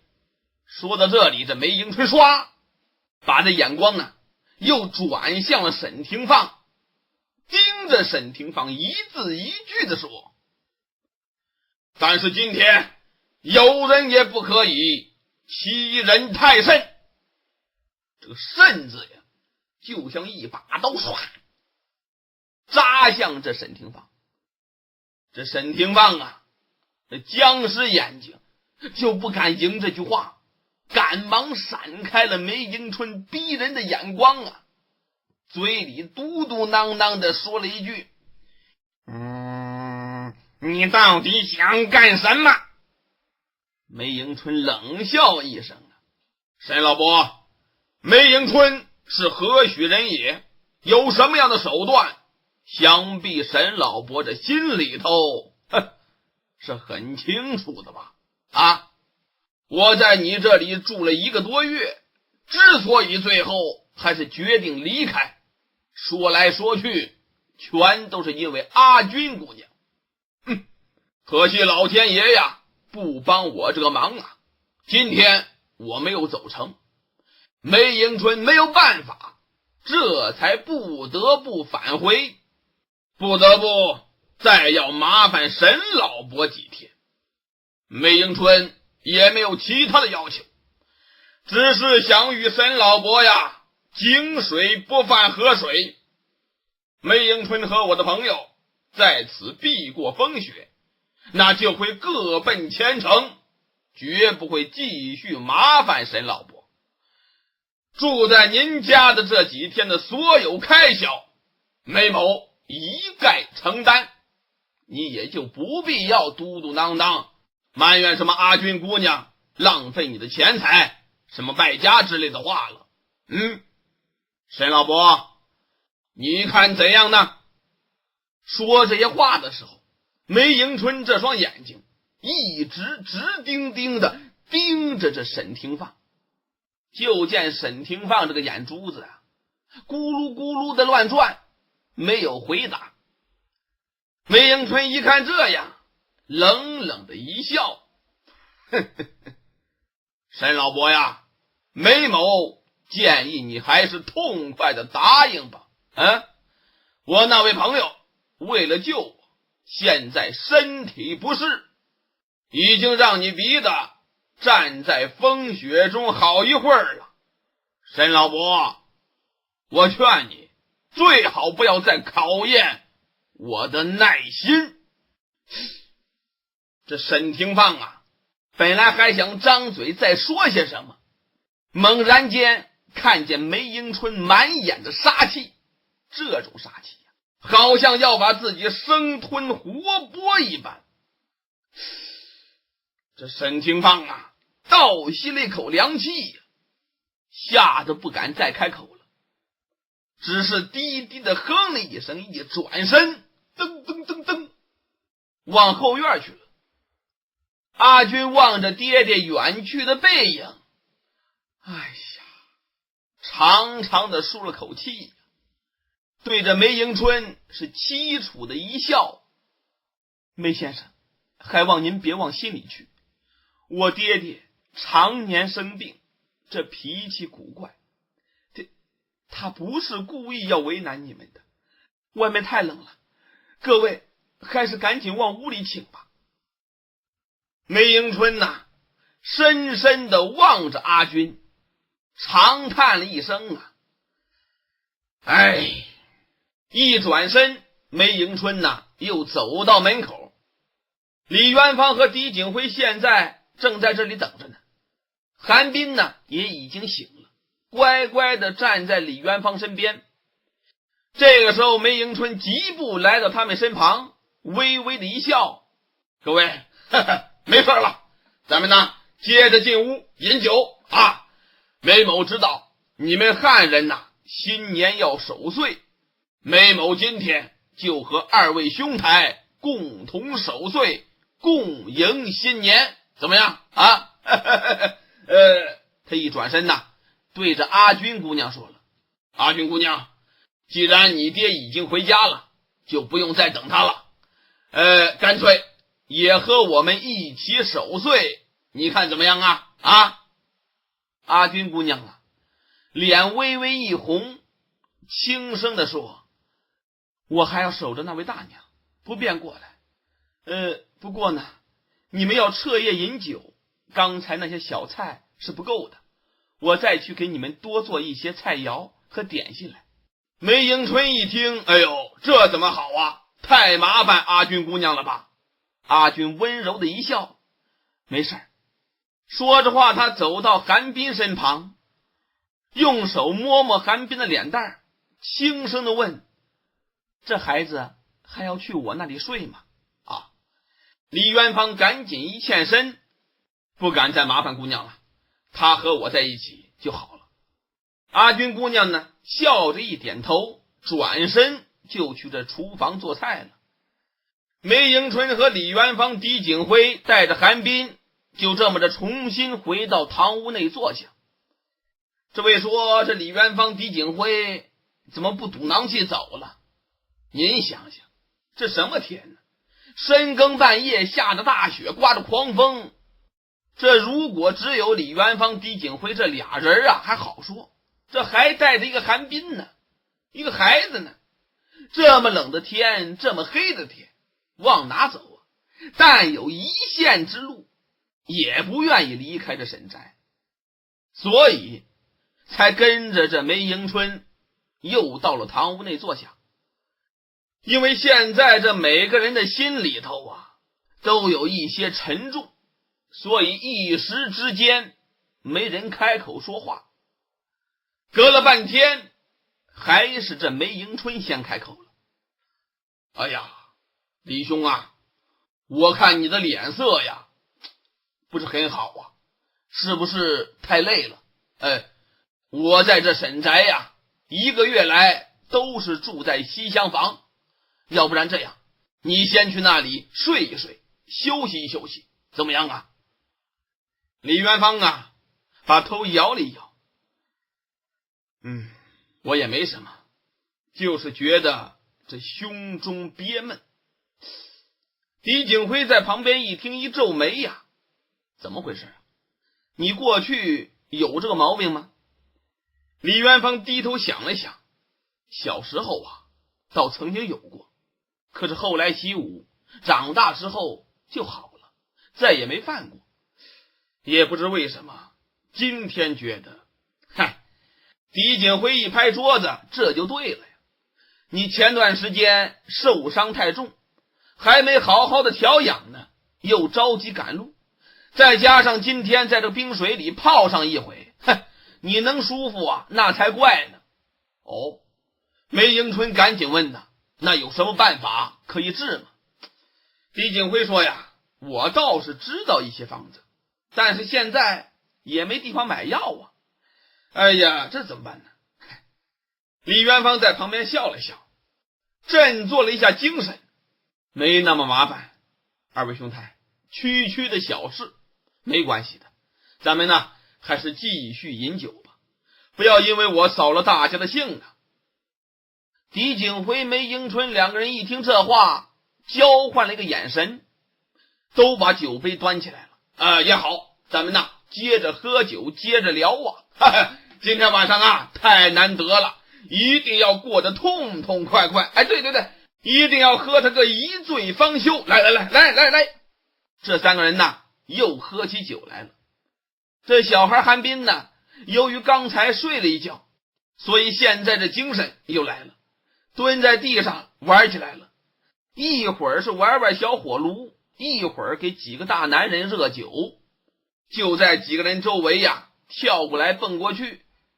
李元芳一边喝酒一边看着韩斌，看了一会儿，李元芳回过神来了，对着梅迎春说：梅兄啊，刚才你说过会给我们解释解释如何结识这户人家的，那么现在是不是可以给我们详细说说那位沈老伯到底是干什么的？哼！狄景辉在旁边一听，咬牙切齿啊！是啊，这个沈老头恶劣的很呢，实在是令人可恨。倒是这个阿军姑娘看上去哎呦还真可怜。梅兄啊，你是怎么会在这里住了1个多月呢？梅迎春呐沉吟半晌，这才把头抬起来。二位仁兄，要真想知道，梅某那我就说说。二位已经知道梅某不是中原人士，但是呢，梅某一向仰慕中原的各种学问，所以啊，每年梅某都会花费不少时间四处游历，去寻访各种奇人异事。我刚才也说了，本来明天也就是胜利3年的元正日，我要在洛阳有要事要办，所以提前了2个多月我就从家乡出发了。为什么提前那么长时间呢？我原想呢，这一路之上我来个游山玩水，一边旅游一边赶奔神都，这样一来2个月的路程我也到神都了，我也能领略一路上的风景人情。就这么着，一路之上我是游山玩水，就来到这附近的金城关。到了金城关后，我就听人说呀，此地有一个异人，名字叫做沈廷放，也就是今天我们看到的这个沈老伯。狄景辉在旁边一听，冷笑一声真没想到啊，这个沈老头也是个异人，异在何处啊？是因为这个脸长得太丑，还是因为这鼻子不兜风，嗓子太破呀？梅迎春摆了摆手啊，这个人的异处啊，不是别的，主要是他在家中藏有一些记录奇闻异志的怪书，藏了很多的书啊。这些书啊，涉及到占卜、解梦、鬼幻、侠道、天旨等各个方面。不怕二位笑话，我这人呐，有个癖好，特别喜欢收集和研究这些东西。所以我到金城关一听说这个沈廷放手里有这样的藏书，我就千方百计的打听到了这里。但是这个沈廷放常年身患恶疾，据说呀，他的面貌和嗓音都是为恶疾所伤，是生怪病才成了现在这个样子的。所以这个人轻易不愿意见人呢，就和他自己的女儿，也就是阿军姑娘，离群所居在这么一个偏僻的宅院里。一般的人呢，根本找不到这里。我也是先后花了不少的银钱，转了很多的弯，才最终来到这里，见到了沈廷放了。李元芳这个时候一点头啊，难怪刚才阿军说他爹爹常年患病，所以脾气古怪呀。梅迎春冷笑一声，常年患病嘛，也许是事实，毕竟他那个样子也不像假装的。可是他的为人的刻薄和恶毒，在我看来绝不是什么患疾引起的。沈廷放这个人呢，一定本来就心如蛇蝎，否则的话，他绝不可能对这么一个全心全意侍奉他、照顾他的女儿也如此的不近情理。这个人简直就没有人之常情。狄景辉在旁边听着，这脸阴沉着，猛地点点头啊。那你怎么又会在这里住了1个多月呢？而且把你去神都的行程都给耽误了呢？哎，这梅迎春叹了口气呀。我既然费了9牛2虎之力才找到了这个沈廷芳，当然要缠着他给我看看他所谓的那些稀有的典籍呀。结果这个老头啊，倒也干脆，明码标价，开口闭口就是要钱。我也不明白呀，他这么一个半死不活、面目可憎的老头子，他要那么多钱干什么？当然了，我也没和他计较，他要多少钱我就给他多少钱，只是给他提出一个条件，让他允许我随便翻看他的藏书，他也答应了。就这么着，我就在这里住了下来。每天呢，我都会去查阅他那些珍藏典籍。哎呀，真是狠狠的过了一番瘾呐。可惜呀，贪心过了，总想着尽量的多留些日子，多看些书。就这么1天2天3天，这一流就流到了黄河封洞，才有了今天之事的发生啊。李元芳问梅兄啊，你在这里住了1个多月，以你所见，难道这沈廷芳对他自己的女儿始终是如此刻薄，不近情理吗？梅迎春一听这话，这牙齿咬得嘎嘣嘣直响啊！何止是刻薄呀，那简直就是虐待。李元芳、狄景辉一听这话，梅兄，此言怎讲？请听评书《神探狄仁杰之暗夜迷情》，小说原著安娜芳芳，改编播讲王风尘。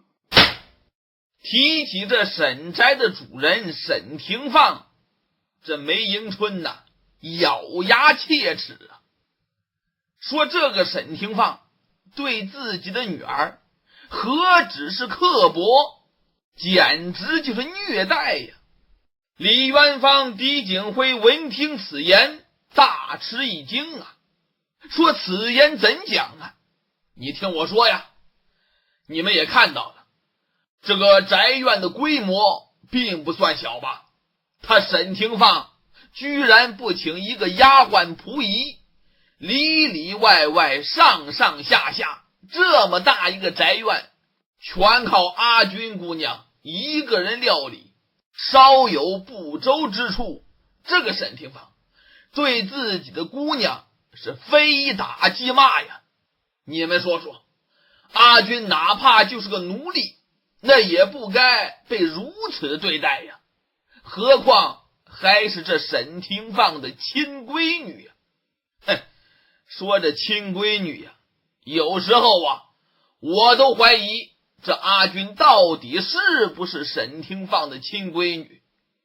可是当我婉转的问这阿君姑娘的时候，她一口咬定她父亲本来对她很好，完全是因为生了病了才变了性情，变成这么的古怪，还请我不要因此对他爹这沈廷芳有什么不好的看法。真难为这姑娘怎么忍受的呀。我在这里住这么长时间，我实在是看不下去阿君的辛苦。我一看呢，你沈廷芳爱惜那几个钱儿，吝啬那几个钱儿，不肯花那几个钱儿，不心疼阿君姑娘，那就由你去，我花钱。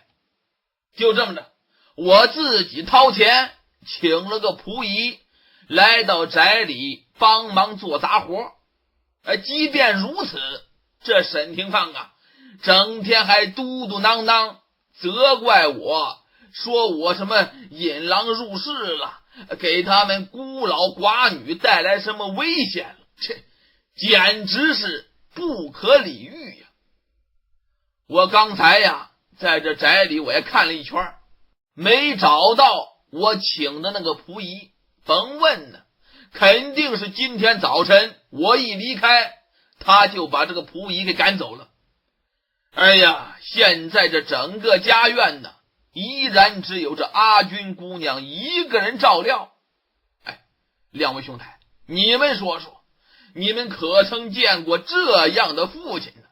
梅迎春这一番话说的李元芳和狄景辉一时无言以对了，心里头都颇为沉重啊。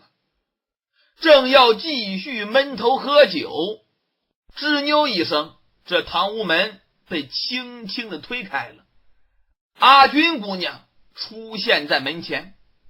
就见阿军姑娘微笑着向梅迎春打了个招呼：梅先生，阿军给大家准备了一些菜肴，还有一些点心，东西多不好拿，您能随我一起去取过来吗？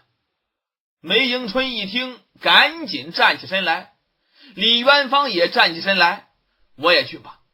阿军姑娘呢，眨了眨眼睛，微微一笑，不用了。她一看呢，韩冰在旁边站着呢，冲着韩冰一招手：你来帮忙好不好啊？好。这小孩韩冰呢，跳起来就跑到阿军姑娘身边，扬起脸来，亲亲热热的叫了一声：姐姐，我叫冰儿。哦，冰儿，这名字真好听，你来帮我忙好吗？好啊。您看吧，这甭管大人小孩，只要见到漂亮姑娘的都喜欢。就这样，阿军姑娘带着梅先生还有韩冰就去厨房了。狄景辉坐在那里看着这堂屋门口，狄景辉呀微微的笑了一下：哎，我看梅兄啊在此地盘桓了这么久，应该不像他说的那么简单呐。哦，李元芳不知道这狄景辉说这话什么意思，怎么个不简单？哼，你没看出来吗？他对这位阿军姑娘在意的很呐。李元芳呢，还没等着回答呢，脚步声音一响，这梅迎春已经推门而入了，手里提着一个大大的食盒。就见这食盒的四周呼呼的往外冒着热气，而且扑鼻一闻，一股香气呀！哎呦，逗得人这个心里呀咯噔咯噔的痒痒啊。这个时候，阿军姑娘也牵着韩冰的小手随后跟进来了。韩冰现在呀兴奋的满脸通红啊，嘴里还不知道在嚼着什么东西，嘣嘣嘣嘣，三下两下就蹦到李元芳面前，然后把手在李元芳面前这么一摊：哥哥，阿军姐姐给我的麦芽糖真好吃，你也吃啊。李元芳一看呢，这小孩这手心里啊捧着好几个圆溜溜的黄黄的还带着面的麦芽糖，笑眯眯的看着自己。李元芳轻轻的拉开韩冰的手：你先坐下，我过一会儿再吃。说话间呢，这梅迎春已经和阿军姑娘把这食盒打开了，从里面呢，哎呦，一盘一盘，一碗一碗端出来好多的菜品呢，啪啪啪往桌上一放。狄景辉在旁边一看呢，嘿，狄景辉开心的直戳手啊！哎呀，阿军姑娘，您会变戏法呀？啊，你看这么点时间，您就准备了一桌子的美味佳肴啊！哎呀，我狄景辉过去呀，还真开过饭馆酒肆呢。那对着做饭呢，咱可是行家，我可知道没一个大师傅能够做得这么快呀。你看这一会儿的功夫，哎呦，阿军姑娘，这都是你做的吗？阿军姑娘的脸呢，微微的泛起了红晕了，低着头：狄先生，您说笑了，今天是除夕，本来备了一些应节的东西，只是没有预备有客人来呀，所以都是自家过节的饭食。你们是客人，用这个东西待客已经怠慢了。狄先生、李先生，还望你们不要嫌弃粗鄙就好啊。哎呀，狄景辉一听连连摇头啊，怎么会呢？我们都觉得呀，哎呦，受宠若惊了，都这个，你看这么多这东西。这个时候梅迎春也在旁边看着桌上的菜肴，好像这梅迎春呐显得非常的好奇呀。哎呀，这些个菜肴我平常怎么没见过呀？是你们汉人过年时才吃的吗？狄景辉乐了，哎，这样吧，阿军姑娘，您先请坐。今天呢，您无论如何也得与我们一起喝杯酒。不过呢，在喝酒之前呢，我狄景辉得先给梅兄这位一帮客人讲一讲咱们中原迎新的规矩啊，怎么样啊？这一回呀，阿军姑娘也不再推辞了，微笑着在桌边款款坐下。梅迎春呢也赶紧的落坐在阿军姑娘身边，郑重其事的说：弟兄，还请你多多赐教，梅某洗耳恭听。好。狄景辉呢一本正经的指着桌子上的菜肴，我们汉人过年嘛，必须要饮1样酒，吃3样菜，最后呢还有1项点心，这都是必不可少的。阿军姑娘呢，人家是个有心之人呐，恰恰你看准备了这几样啊，所以梅兄啊，您今天真的很幸运呢。哦，弟兄啊，你能不能简短结说呀？我们可都饿了。哈，一句话呀，大家伙都乐了。狄景辉呢自己个儿也有一点忍俊不禁了，但是仍然绷着脸连连摆手啊。哎，梅兄啊，你怎么能够在这美味佳肴面前就失去了耐性了？请你自重身份哟。说着话呀，狄景辉指了指这桌子正当中的一个白瓷大碗。这样吧，我就从这饺子开始说起。梅迎春低头望着白瓷大碗里一看，哎呦，这大碗里边一个个白白大大的，这什么东西呢？像个小元宝似的。哎，这叫什么？饺子啊！这也就是我们这汉人呐，新旧年更替的子时一定要吃的一种点心。这种点心呢，薄面为皮，鲜肉为馅，形状如同月牙。因为每年大年30和正月初1交替的子时都要吃它，所以它的名字叫做饺子。后来叫俗了，给这个饺子的饺啊加了一个10字旁，叫做饺子。有的地方也叫做馄饨。对于这个饺子的起源呢，有很多的传说呀。其中有个传说就是关于女娲娘娘的，说女娲娘娘当年造人都是用黄土捏的，把这人造成之后，到了冬天呢，他可就忘了冬天天寒地冻，这些泥造的人呢，其他部位还好，唯独这一对耳朵呀，它露在外边。这天寒地冻这一冻，到了冬天不少的人呢，这耳朵呀就冻掉了，没耳朵了。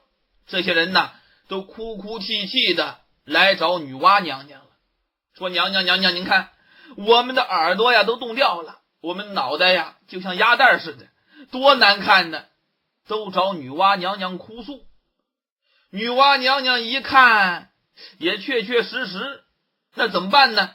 于是女娲娘娘呢就又用泥呀给他们捏好了耳朵，然后呢给他们粘上。但是天仍然寒，地仍然冻，这耳朵过不了2天，仍然还是被冻掉，怎么办呢？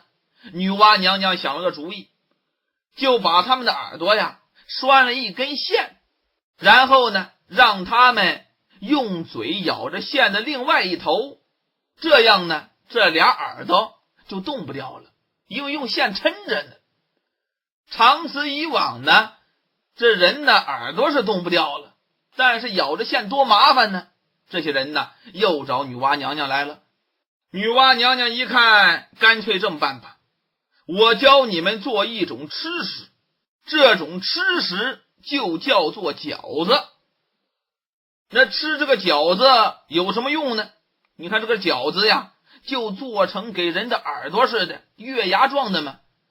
吃了饺子就等于给你这一对耳朵呀增加力量了，就不容易动掉了。再加上用线给拴上，那就更动不掉了。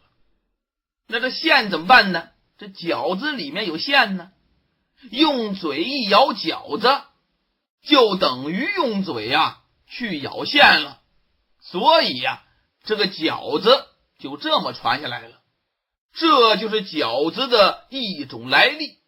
哟，大家伙一听啊，哎呦，从来还不知道饺子还有这个来历呀。这狄景辉这个人呢，博闻强记呀，大家听的是津津有味。讲到这里呀，狄景辉故意的又停了停，扫了一眼围坐的众人，又把这韩冰探过来的小脑袋往下一按，接着又说呀，这做饺子的面皮儿和这肉馅的材料，那对这饺子的口味的影响很大呀。但是最出彩的应该是这饺子的汤汁儿。长安城里最著名的萧家馄饨就号称撒去汤肥可以活明。那个汤汁儿啊，是既鲜美又轻薄呀。哎呀，那真是清香馥郁，余味俊秀啊，令人食之难忘啊。狄景辉说完这一番话，大家都瞪着双眼听着狄景辉说这故事呢，连这饺子呀都忘了吃了。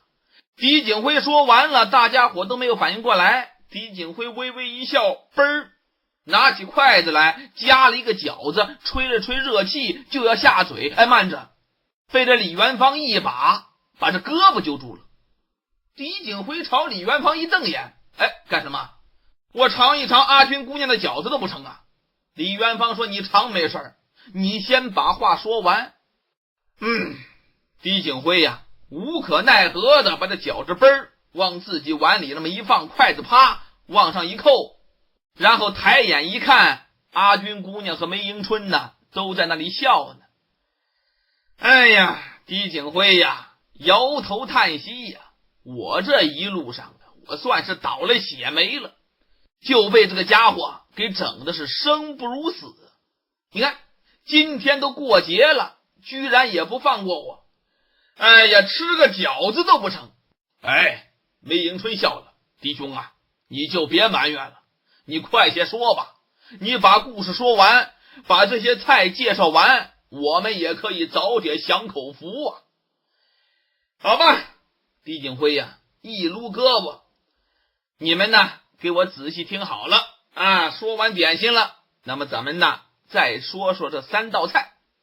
这3道菜呀，它分别名为元阳鸾、五心盘和脚牙糖。这元阳鸾嘛，你看就是这盘子里的肉丸子，用的是羊肉和鸡肉。这五心盘呢，就是旁边那盘腊肉，佐料以花椒酱油为主，所以看上去颜色颇深。这脚牙糖呢，也就是麦芽糖了，已经让这冰儿这小子吃了不少了。这是3样菜，今天晚上必须吃。最后呢，还有一种酒必须喝。什么酒呢？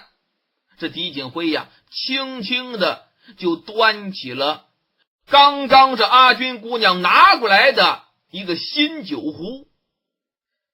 这酒壶的酒啊，就是咱们新年必饮的屠苏酒。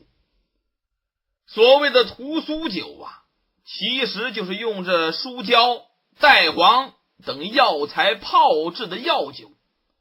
每到年30大年夜要合家共饮，据说可以有避瘟疫的功效。大年夜喝了屠苏酒，求他一个一年到头不得疾病。这个屠苏酒除了它是一种药酒之外，和其他酒相比，它有一个最大的特色，也是它和其他酒最大不同之处，那就是喝着屠苏酒的方式它不一样。梅迎春一听，哎呀，这都是酒呗，有什么不一样的？哎，咱这一般的喝酒，如果大家坐一起，谁先喝？谁先喝？那按照你们汉人的礼节，那自然是年岁长的、年岁大的最先喝了。招吧，招吧！平常咱们无论喝哪种酒，都是这样，得先让年岁大的、辈分高的先喝，有酒先敬长辈。唯独这大年夜的屠苏酒，则其不然，它正好反着。在座的谁最年幼，谁先喝；谁最年长，谁最辈分长，谁最后喝。哦，梅迎春一听，哎呀，这可怪了，为什么有这么一个规矩呀？因为呀，每过一年就等于呀，时间过了1岁。年少的每过一年是得1岁，年长的每过一年失1岁。所以年少的每到这个时候喝一杯酒，这叫年少得岁，故贺之；年老的在这个时候喝一杯酒，叫年老失岁，故罚之。当然得先喝再罚了。所以这个屠苏酒啊，那一定是年岁越幼、辈分越小的人先喝，年岁越大、辈分越长的人后喝。所以今天咱们这个屠苏酒啊，得有韩冰这小孩喝起。说着话，狄景辉从这桌上拿过来一个空杯子来，然后斟了一杯屠苏酒递给韩冰。冰儿，我敬你这杯酒。呵，这韩冰呐，一看狄景辉居然敬自己酒，小孩啊，立刻觉得自己跟平常不一样了，把小胸脯一拔，小脖子一梗梗，双手就想接酒。李元芳在旁边瞪了一眼，哎，小孩子喝什么酒啊？狄景辉一看，你看你这个人吧，就扫兴。我说了半天白说了，这屠苏酒啊，这必须是一家人都得喝，从小到大，从少到老，一个都不能少。韩冰他孩儿再小，他也是一个人啊。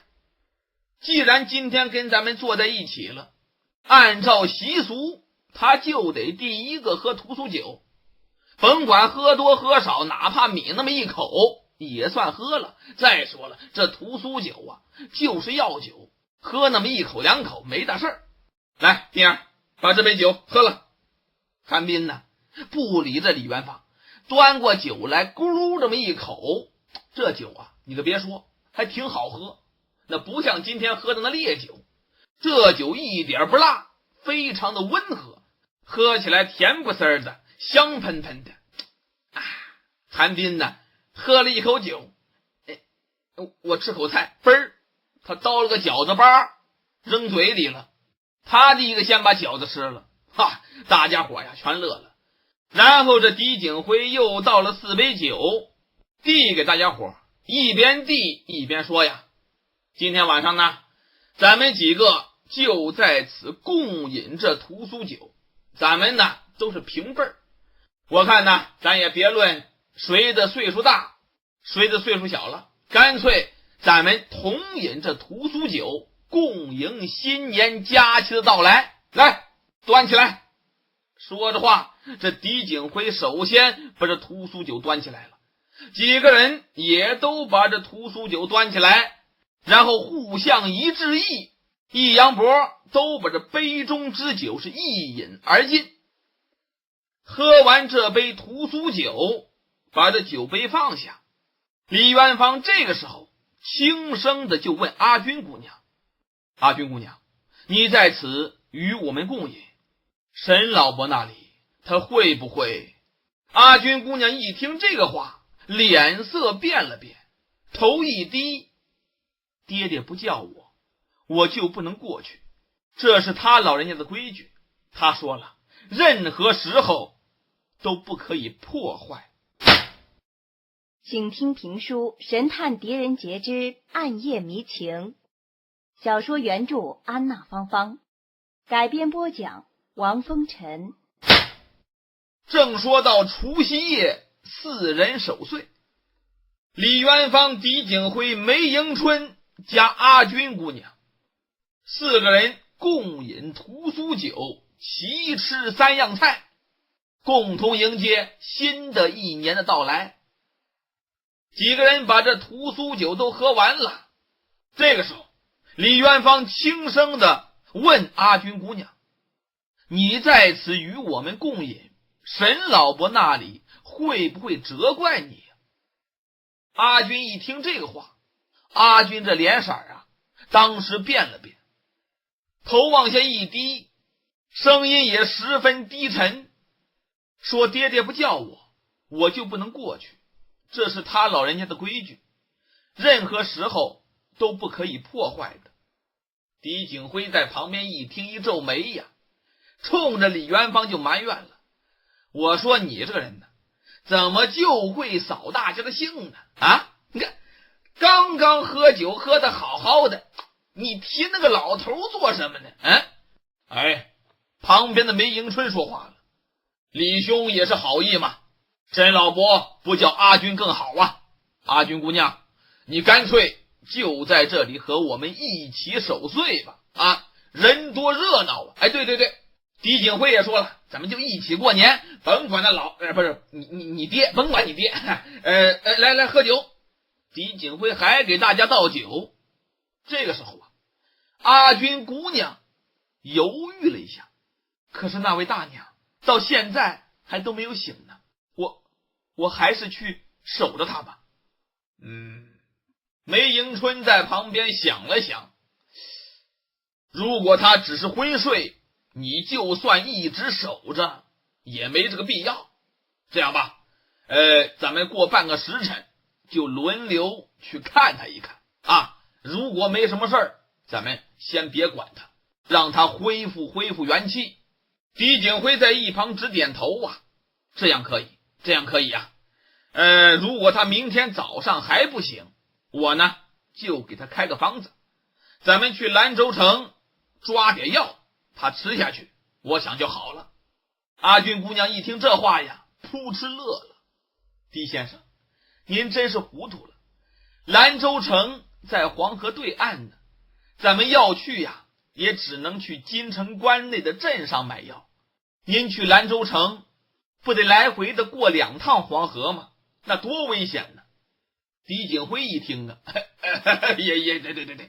狄景辉也乐了：你看我有点喝多了，喝多了，连自己在什么地方我都记不清了。不过还好，我总算没有以为自己还在洛阳呢。喝多了。狄景辉这一句话一出口，他是说者无意，可有人听者有心呢。谁呀？阿君姑娘。阿君姑娘在旁边一听洛阳2个字，当时阿君姑娘的杏眼唰的一亮：狄先生，您说什么？您是从洛阳来的吗？狄景辉一看阿君这个表情不对劲儿，不错呀，我们2个都是从洛阳来的。他一指李元芳，旁边的韩冰不高兴了，把嘴一撅：还有我呢，我也是从洛阳来的。对，还有这个臭小子，他也跟我们一起从洛阳来的。今天我们是刚刚渡过黄河呀，遇到这大风雪了，要不然这狄景辉呀，突然间发现阿军姑娘这个神情啊，有一些异样。阿军姑娘，您怎么了？没什么。不对，你肯定有事儿。怎么？你有亲友在洛阳吗？阿军姑娘一听这个亲友俩字，脸又是微微一红，轻轻的把头往下一点。是，阿军有位堂哥在洛阳当官。狄景辉一听，哎呦，来兴致了。有位堂哥在洛阳当官，谁呀？说出名字来，让我听听。可别说呀，洛阳当官的人呐，我还真知道一些，说不定我也认识。即便是我不知道，你瞧他了没？他一指李元芳，他也知道，他比我认得洛阳当官的人还多呢。是谁呀？阿军姑娘一听这话呀，表情更加局促了，这脸红的就像一个红苹果似的，哎呀，又鲜嫩又可爱。其实啊，他原来也不在洛阳，他刚刚去了不久。原来呀，一直在滨州。是什么？狄景辉和李元芳一听滨州，这俩人呐同时喊了一声。旁边坐的梅迎春这个时候也觉得不对劲儿了。梅迎春把筷子也放下了，诧异的瞧着狄景辉、李元芳两个人呢。这俩人呢互相看了一眼，狄景辉扭头就问阿军：“阿军姑娘，要是这么说的话，那你更得告诉我你堂哥的姓名了。你可不知道啊，滨州，我的老家，我老家就是滨州的。滨州 99.99% 的官员我都知道，很多官员我都有交情。你说出你堂哥的姓名，很可能我就与你那位堂哥相识啊，这说不好啊。”是啊，阿军一听这话，眼睛这光芒放得更厉害了。狄先生，那阿军这位堂兄啊，他名字就叫做沈怀。狄先生，您认识吗？狄景辉一听，你说他叫什么？沈怀。哎呦！狄景辉一听，一拍大腿呀，阿军姑娘，这简直是太巧了！哎呦，这个世界怎么那么小啊？他一指李元芳，他和我都认识他，而且呀，他又看了一眼身边的李元芳，不说话了。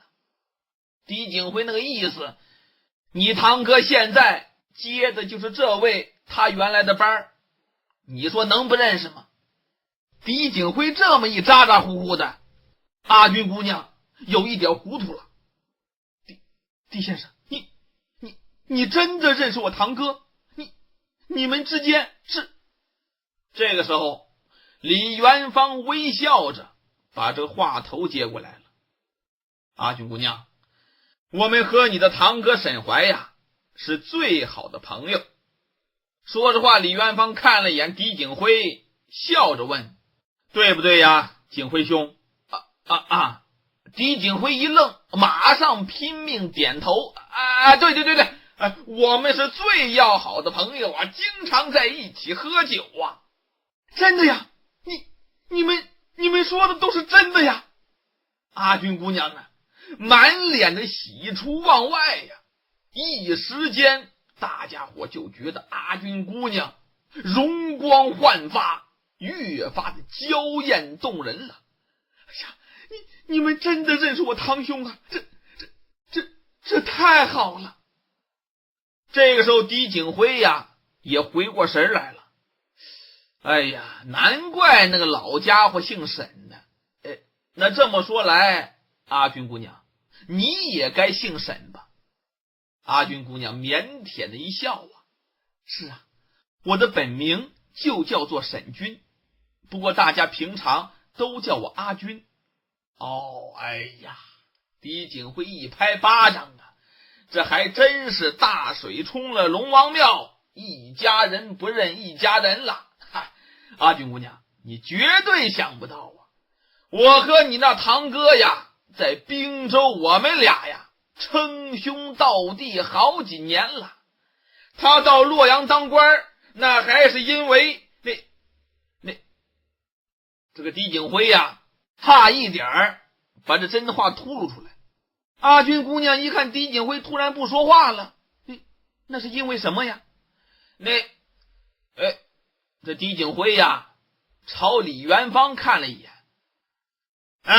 说来话长啊，阿军姑娘啊，这样吧，等到以后有时间你再慢慢的问沈怀去吧。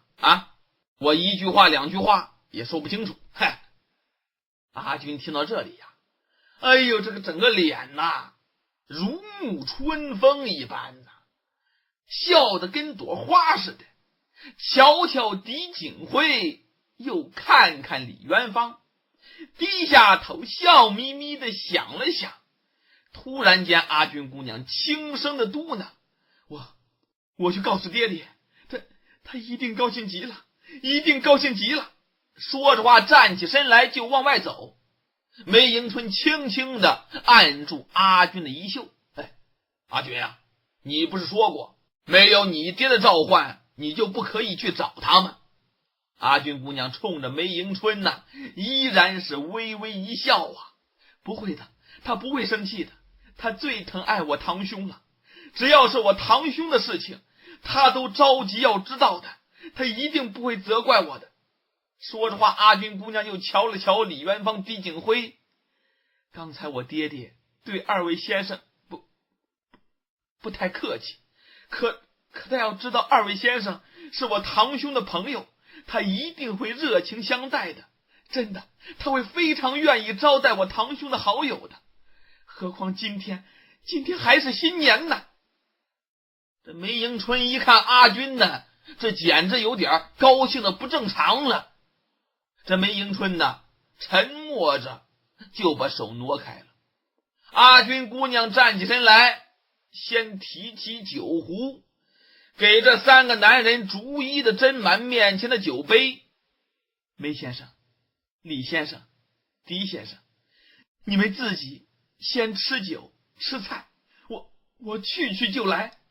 说完话，阿军姑娘一转身飘然而去呀。哎呦，这个身形这个轻盈啊，简直如同天仙一般。看着阿军姑娘离去的背影，三个男人呐面面相觑，不知道说什么好了。过了一会儿啊，这梅迎春的闷闷的声音才打破了寂静。二位兄台，说着话还真是巧合的很呐！一端酒杯咯喽把杯中之酒给喝了，然后淡淡一笑，既然二位兄台和洛阳的官员熟识，梅某那就斗胆猜测，二位兄台莫不是也在官场中走动啊？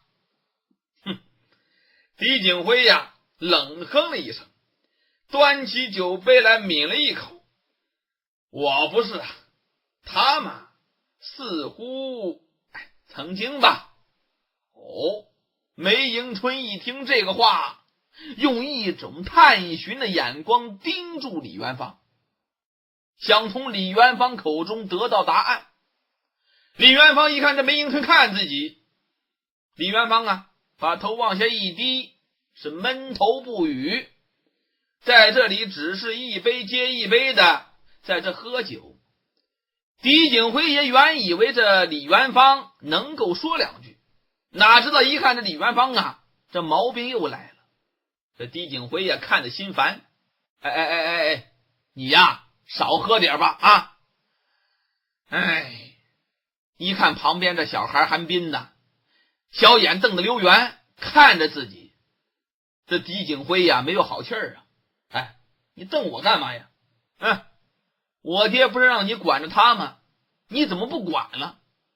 韩冰一听这话撅起小嘴来了，管他，他一点都不听话，我都懒得理他了。一边说呀，这韩冰一边轻轻地扯住李元芳的衣襟儿，就把脑袋靠在李元芳的臂腕里头了。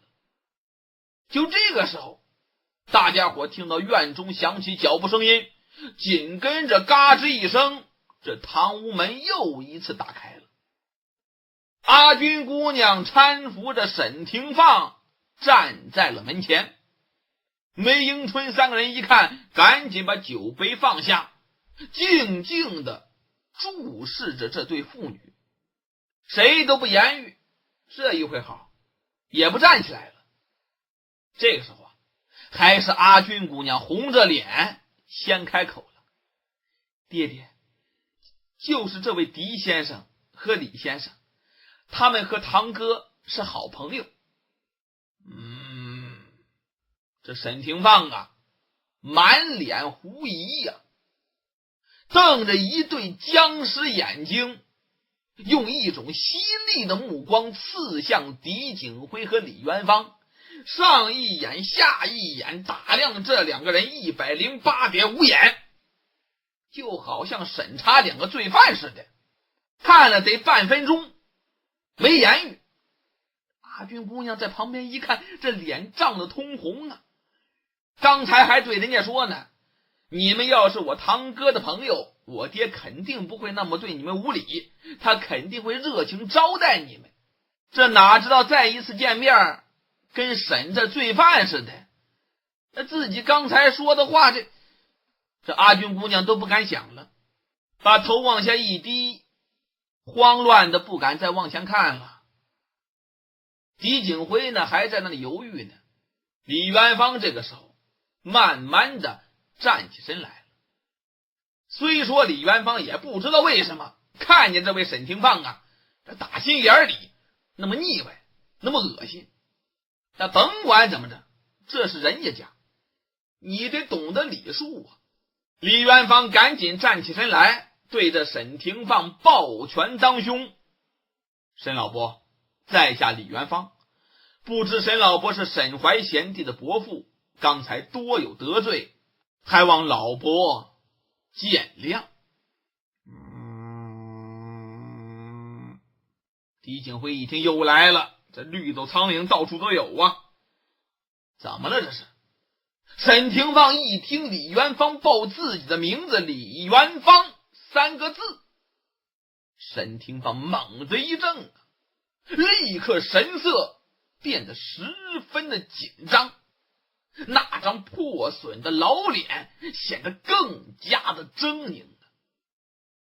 唰，他一抖了手，把这阿军搀扶自己的手给甩开了，噔噔噔往前走了几步，来到李元芳近前，眼睛直勾勾的盯着李元芳看了半天，然后又低头看了看旁边那个脸色发青的狄景辉，这才从嘶哑的喉咙里挤出一句话来：原来你就是李元芳啊，那么说这位就是当朝宰辅狄仁杰狄大人的3公子了。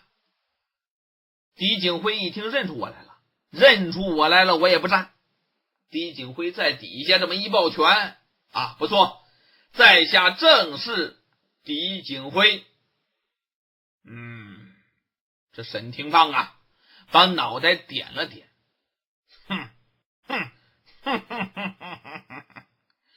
我还真的没看错呀，真的是盗不盗，匪不匪呀，这不就是个流放犯和公差吗？爹爹，阿军姑娘一听这叫什么话呀，在旁边急的声音都有点发颤了。狄景辉一听流放犯这3个字，狄景辉这脑袋上青筋蹦起多高来，噌的一下，这一下子呀，他站起来了，往前一跨步就要开口，想开口吃他2句，但刚想开口，看到李元芳的脸了，李元芳狠狠地对着狄景辉使了个眼色，那意思忍着。其实李元芳啊，这嘴也咕咕噜噜的，怎么咬牙咬的，这气得胸脯起伏不已呀！这要不是看着阿军的面，这要不是看着今天外边狂风大雪，早走了。李元芳脸色越来越苍白，但是神情不能透露出来，还仍然非常镇定，双目不卑不亢地直视着沈廷放。沈老伯，看来沈怀贤弟一定给过您家书了，其中讲到了我和景辉兄的事情。沈老伯是自己人，我们也不愿意再隐瞒了。您说的不错，景辉兄因被奸人设计，陷入圈套，误伤了一些无辜之人，所以被判流刑，现在就是在去西北边境服刑的途中，而在下正是去沙陀戍边，与景辉兄正好同行啊。没想到今天呢，机缘巧合，在这里遇到了沈老伯和阿军姑娘，承蒙关照，李元芳感佩不已呀。李元芳这番话说出来，在场的梅迎春和阿军姑娘这俩不知情的人呐，都是大吃了一惊啊！闹了半天，这一个是当朝神像狄仁杰的三公子，犯了罪了，被判流刑；一个是神探狄仁杰身边亲密的卫队长，现在贬了职了，去戍边呢。这俩都不是凡人呢，你说这俩人能不诧异吗？但是看看这沈廷放，好像他的确已经从沈怀那里了解到事情的原委了，倒是不显得那么诧异，微微的把头一点。狄景辉一听又来了，你赶紧说话好不好？不错，很不错呀。李元芳，李将军，朝廷的正三品牵牛卫大将军，狄阁老的侍卫队长，驾前红人，确实与众不同啊！只可叹怎么如今也沦落到这种地步了呢？可悲可叹呢。你说这话说的哪壶不开提哪壶，但是李元芳啊，淡淡的一笑。沈老伯很清楚，元芳现在已经不是什么朝廷的大将军了，只是赶赴沙陀戍边的折冲校尉。狄阁老现在的侍卫长正是沈怀贤弟，朝廷新任擢升的牵牛卫中郎将啊。李元芳说到这里，盯着这沈廷放，这心中的厌恶感是越来越强烈。李元芳就觉得这个沈廷放好像自己什么时候见过呢？请听评书《神探狄仁杰之暗夜迷情》，小说原著安娜芳芳，改编播讲王风尘。俗话说无巧不成书啊，这话是一点不假。就拿咱本套书来说，狄景辉、李元芳两个人，一个流放，一个戍边，万万没有想到半道上住到沈怀他叔叔家里了。闹了半天，这个怪老头沈廷放是沈怀他叔叔，这个阿军姑娘是沈怀的堂妹。你说这个世界它小不小啊？这沈廷放二次跟着李元芳、狄景辉见面，虽说知道他们是侄儿的朋友，但是沈廷放啊，仍然是言语刻薄。狄景辉呀，就想给他好好吵一架。但是被李元芳按住了。李元芳虽然说这个心里头对着沈廷放说不出来的腻歪，这李元芳也不知道为什么，打一见这个老头的面啊，打心里往外这么恶心。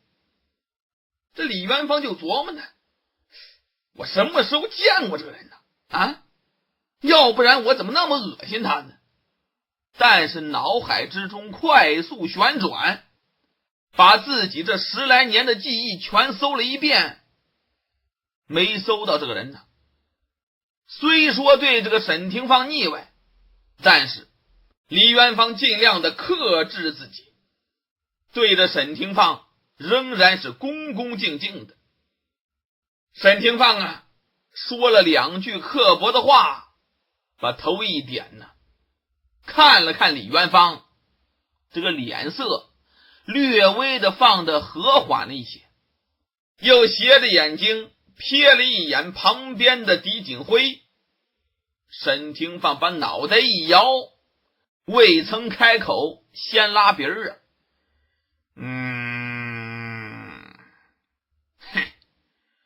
我那侄儿在家书里边倒是对李将军的为人大加赞赏啊。哎呀，说李将军这么好那么好，但是今天一见，也不过如此啊。李元芳啊，听这话更腻歪，但是李元芳仍然是面容平静。沈老伯呀，请您别再称我为李将军了，元芳现在是折冲校尉，沈老伯您是长辈，叫我元芳便是。阿君姑娘啊，一看这2个人的对话不像刚才那么剑拔弩张了，阿君姑娘这才松弛下来，赶紧的过来呀，打圆场，轻轻的问父亲，爹爹，要不您先坐下，和堂兄的这2位朋友聊一聊吧。这沈廷放啊一点头，阿君姑娘扶着他坐下了。梅迎春在旁边阴沉着个脸，他也看不惯这老头，朝狄景辉、李元芳使了个眼色，那意思他都坐下了，你们也坐下了，别站着了。李元芳、狄景辉2人呢也一起坐下了。沈廷放一坐下，用眼睛扫了一眼这满桌的饭菜，他先哼了2下。二位从神都来的贵客，可都是见过大场面的。我家的这些粗鄙的饭食，不知2位还吃得习惯吗？阿君他是个乡下妮子，没有什么见识，让2位贵客见笑了。狄景辉呀，没好气的回答，不，这饭菜呀，对我这个流放犯来说已经是够好的了。狄公子，看我侄儿信里所说，你过去还曾经是富甲一方的一位商贾，哎呀，现在变成了流放犯，你还活得挺自在，看来你也是能屈能伸呐。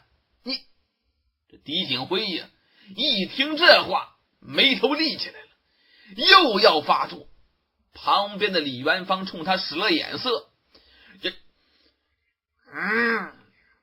狄景辉呀，好不容易把自己心头这个火给压下去了。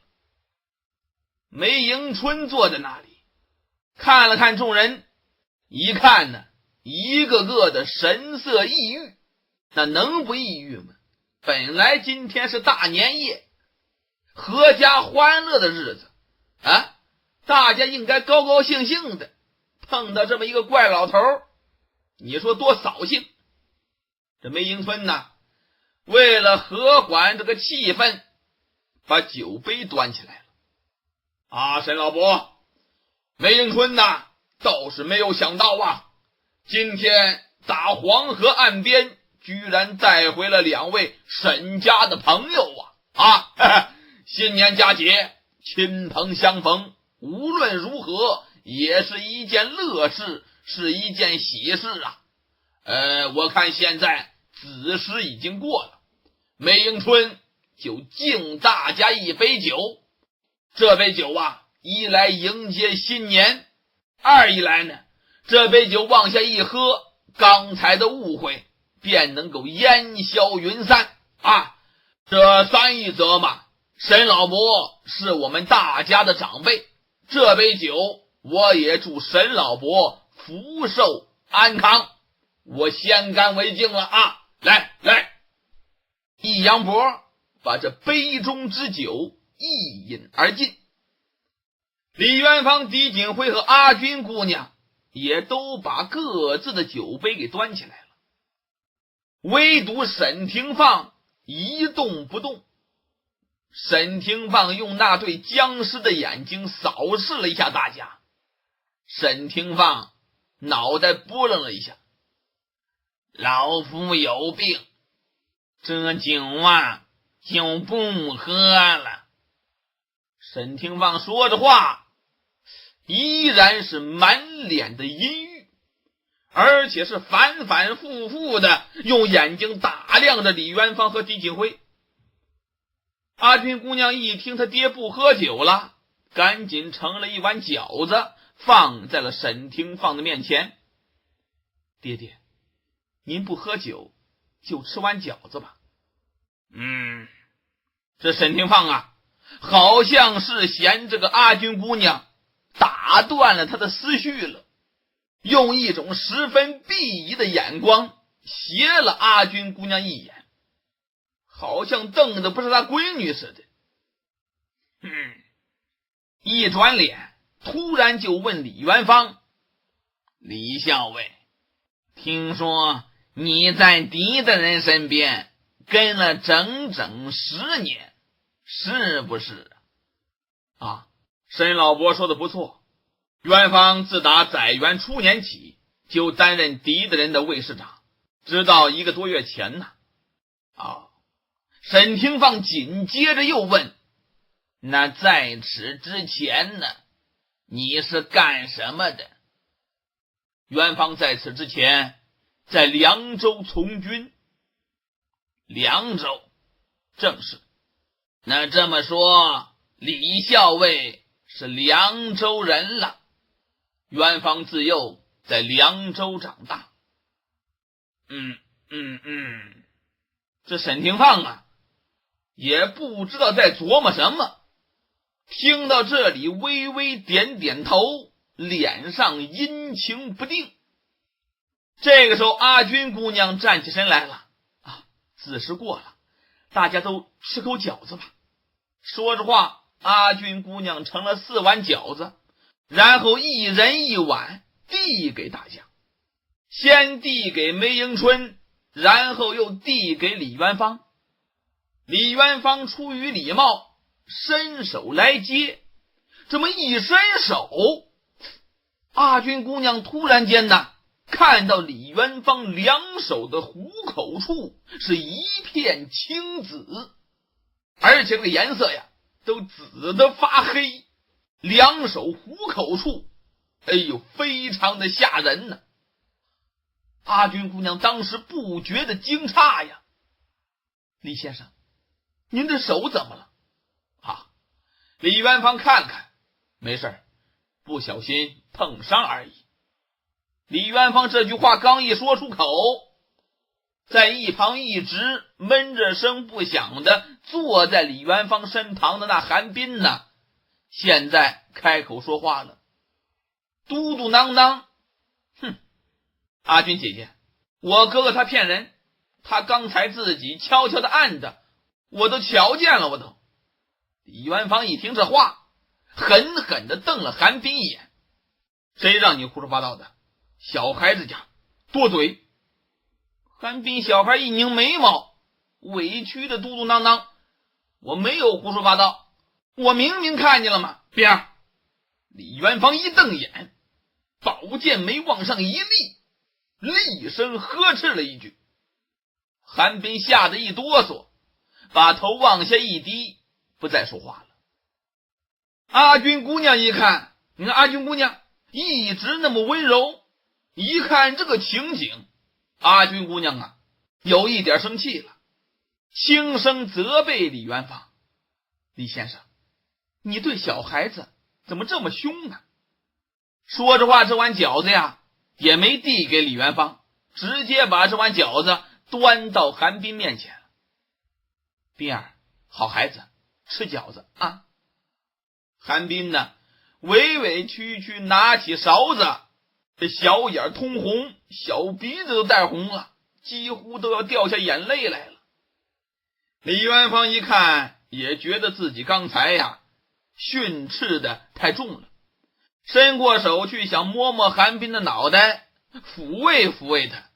这么一摸，韩冰哼的一声，气呼呼的把这头转掉了，不肯理这李元芳了。在座的几个人呢，一看韩冰这个样子，一时之间是各怀心腹事，尽在不言中啊。你说这个大年夜过的，大家伙呀只是每个人都低下头去吃自己面前碗里的饺子，大家一时之间都不抬头了，都不说话了。大家这么一低头吃饺子，可谁都没注意到，坐在桌边的那沈廷放此时此刻突然间神色大异。沈廷放啊好像看到了一种令他毛骨悚然的景象。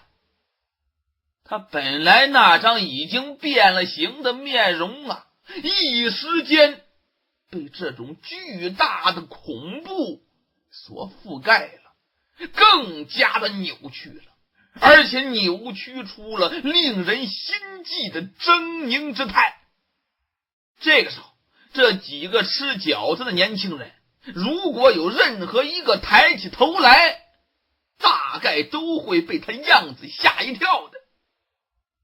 这沈廷芳啊，就像被钉子钉在了椅子上一样，目瞪口呆呀，那对僵尸眼睛往外蹦得更厉害了，里面的血丝更多了，面色更加难看了。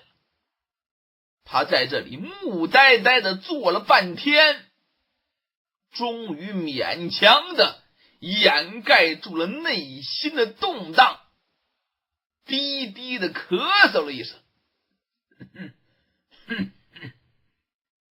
他这么一咳嗽，沈军听见了，赶紧抬起头来看看爹爹。就见沈廷放这个时候清了清嗓子，其实他那嗓子呀清不清也没什么区别，清了反倒是更哑。清嗓子只不过掩饰一下内心的恐惧，强作镇定。又拉了一声长鼻儿。今天在我的家里居然能够巧遇我侄儿的好友，老夫颇为欣喜，颇为欣喜呀。刚才的事情，那都是一时误会，还望二位师侄不要放在心上。老夫身体有病，不能久坐，各位就请自便吧，老夫要去睡了。各位自便，各位自便。这沈廷放啊好像换了一个人似的，刚才还那么的狂傲，那么的谁都看不起，那么的刻薄，那嘴那个样子，现在呢一下子客气了，声调语调也都温柔了许多，反倒是令大家不知道该怎么办了。就见这沈廷放晃晃悠悠从这椅子上站起来，沈军赶紧的过去搀扶沈廷放，李元芳、狄景辉、梅迎春也赶紧站起身来，那得送人家本宅主人呢。就这么着，沈廷放被这沈军搀扶着走到了堂屋门口。沈廷放停下脚步了，一摆手：“阿军呐，我不用你搀了，你就留在这里陪梅先生和老夫的二位世侄多喝几杯酒，替老夫招待好他们。”“是爹爹。”这沈廷放啊，一抛着阿军的手，是匆匆而去。望着这沈廷放远去的背影，狄景辉呀，大大的松了口气呀。哎呀，这老不死的家伙总算是走了。梅迎春也低哼了一声，刚想开口骂两句，但一抬头看了眼阿军，又把到嘴边的话给咽下去了。阿军姑娘站在这堂屋门口，目送着父亲转到了后堂了。阿军姑娘这才一转身回到桌边，勉强冲着大家伙笑了笑：“李先生，狄先生，你们两位是我堂兄的好朋友，那也就是阿军的兄长。阿军有招待不周的地方，还请二位兄长多多见谅。”狄景辉一摆手：“阿军姑娘，你千千万万别这么说，你招待的很好啊，我们呢感激还来不及呢，是不是？”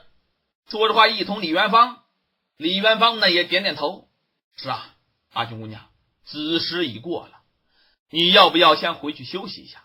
你要是累了，不必勉强陪我们在此饮酒啊。”阿军姑娘微微一笑：“是啊，让那位大娘独自躺着终归是不妥当的。这样吧，我再陪梅先生和二位兄长喝几杯就走。斌儿，你也随我一起去睡吧。”韩冰眨着眼睛：“姐姐，你有爆竹吗？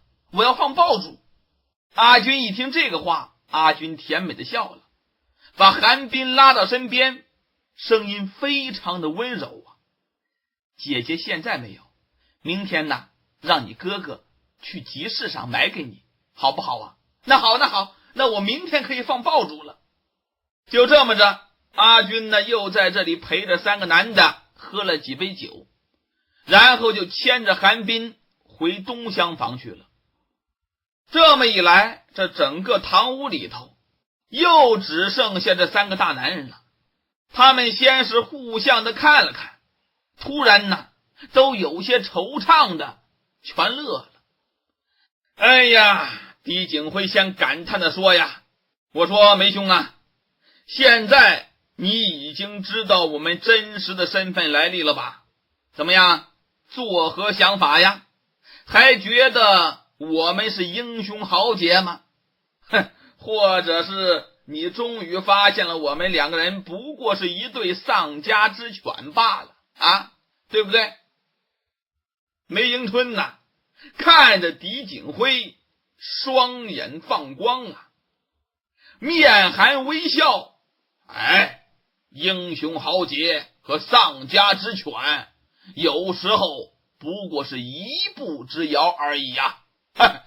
梅某只知道和二位兄台意气相投，相见恨晚，并没有其他想法啊。”说着话转头直视着李元芳的眼睛：“哎呀，我刚才还问起李兄背上的伤痕的来历呢，李兄你不愿回答，现在看来梅某没有猜错呀，李兄果然是建立过惊天动地的大功勋的。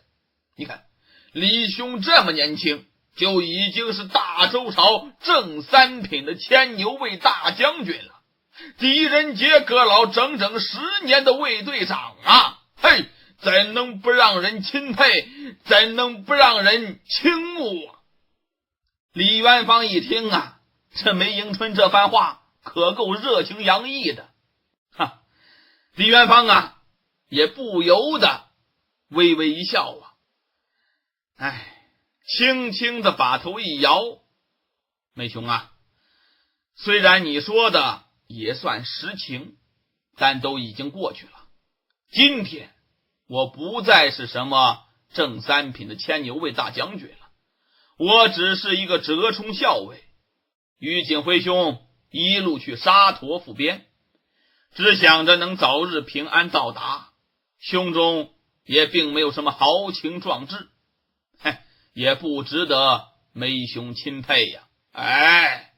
梅迎春直摇脑袋呀，既然如此，为什么你今天明明已经渡河成功，还会跑来救我呀？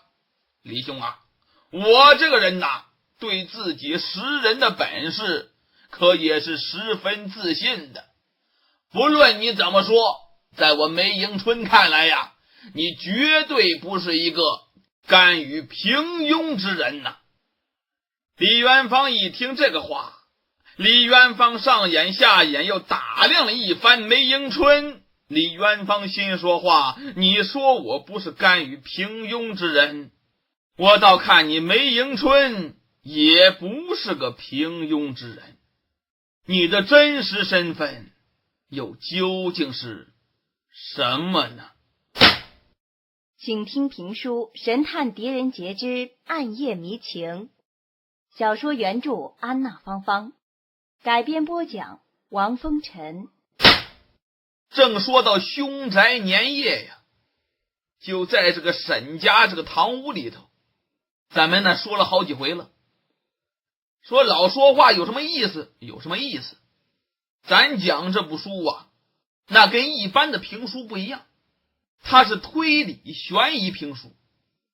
您别看今天在这个沈宅人物也不多，也就是7个人，其中有一个还昏迷，有一个还是小孩，有一个古怪老头，有一个温柔的女子，还有李元芳、狄景辉、梅迎春，就这7个人。这7个人来来回回只是谈话，也没有武打，也没有爱情，老是说他们干嘛呀？干嘛？太重要了。就这一晚上在沈宅产生的信息，直接影响到这接下来的几部书啊。神探狄仁杰咱这个系列一共5部书，头一部滨州迷雾，咱们现在说的叫暗夜迷情，接下来魅影危机，第4部碧血黄沙，第5部叫再见幽兰。这第一部滨州迷雾，整个故事啊比较完整，可以说是一个比较独立的故事。但接下来的4部那可以说是互相的有关联，就像9连环似的，一环套一环，您少听一回呀，就有可能对不上茬。尤其是在沈宅这一晚上，这里产生的信息您得仔细听，这不是废话，说书人也不讲废话，每一句每一个字都有用啊。上文书咱曾说到，这狄景辉、梅迎春还有李元芳3个人又坐在一起了。现在这梅迎春已经知道李元芳和狄景辉的身世了，可以说是诧异之中带着敬佩呀。冲着2个人再次的端起酒杯，面色非常的郑重，非常的正经。李兄、狄兄，梅某这里再敬2位一杯，今天能够得遇2位，梅迎春这是3生有幸，何其乐哉！来，干杯！就这么着，三个人又干了一杯。梅迎春呢，把酒杯往下一放。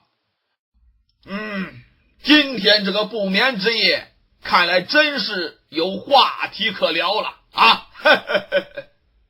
狄景辉这个时候把酒杯也放下了，看着梅迎春，梅兄，您想聊什么呢？啊，您聊什么都可以，不过我有一个要求，您聊的可得是咱们三个人都得感兴趣的内容。说你自己感兴趣，我们俩不感兴趣，免谈，别聊。那当然了，我聊的肯定咱们都感兴趣。我说咱就聊聊狄仁杰狄大人如何啊？哎呀，提起狄仁杰狄大人呐，梅迎春我在家乡就听过这个名字，如雷贯耳啊，十分敬仰这位当世的神探，大周朝的栋梁人物，可恨呐，无缘一见。二位兄台，今天多巧啊！一位是狄大人的公子，一位是狄大人的前任卫队长，一定是对狄大人最为了解的。我今天遇到二位，哎呀，真是我三生有幸啊！二位能不能给梅迎春说说，这位狄大人他到底身在何处，也了解梅迎春的一片好奇之心呐！啊，能不能给梅某聊聊呀？这梅迎春呐，热切地看着两个人呐。狄景辉一听，狄景辉的神情啊，顿时阴沉下来了，干笑了一声，要聊我爹呀？狄景辉一抬嘴巴，指了一下李元芳，那还得让他说，我爹身在何处，我还真是不大了解呀。他了解。梅迎春眉毛一扬，询问似的看着李元芳，然后又看看狄景辉。李元芳这个时候酒杯已然放下了，听了狄景辉的话，李元芳摇摇头，一言不发，仍然是在这沉默。梅迎春一看这李元芳和狄景辉两个人的气色不对，梅迎春呐，就意识到自己这个话题开的不对，但是已然说了，人家要是不搭理的话，自己多没面子呀，只得自嘲看来今天呐，我这个话题起得很糟糕很糟糕，很糟糕。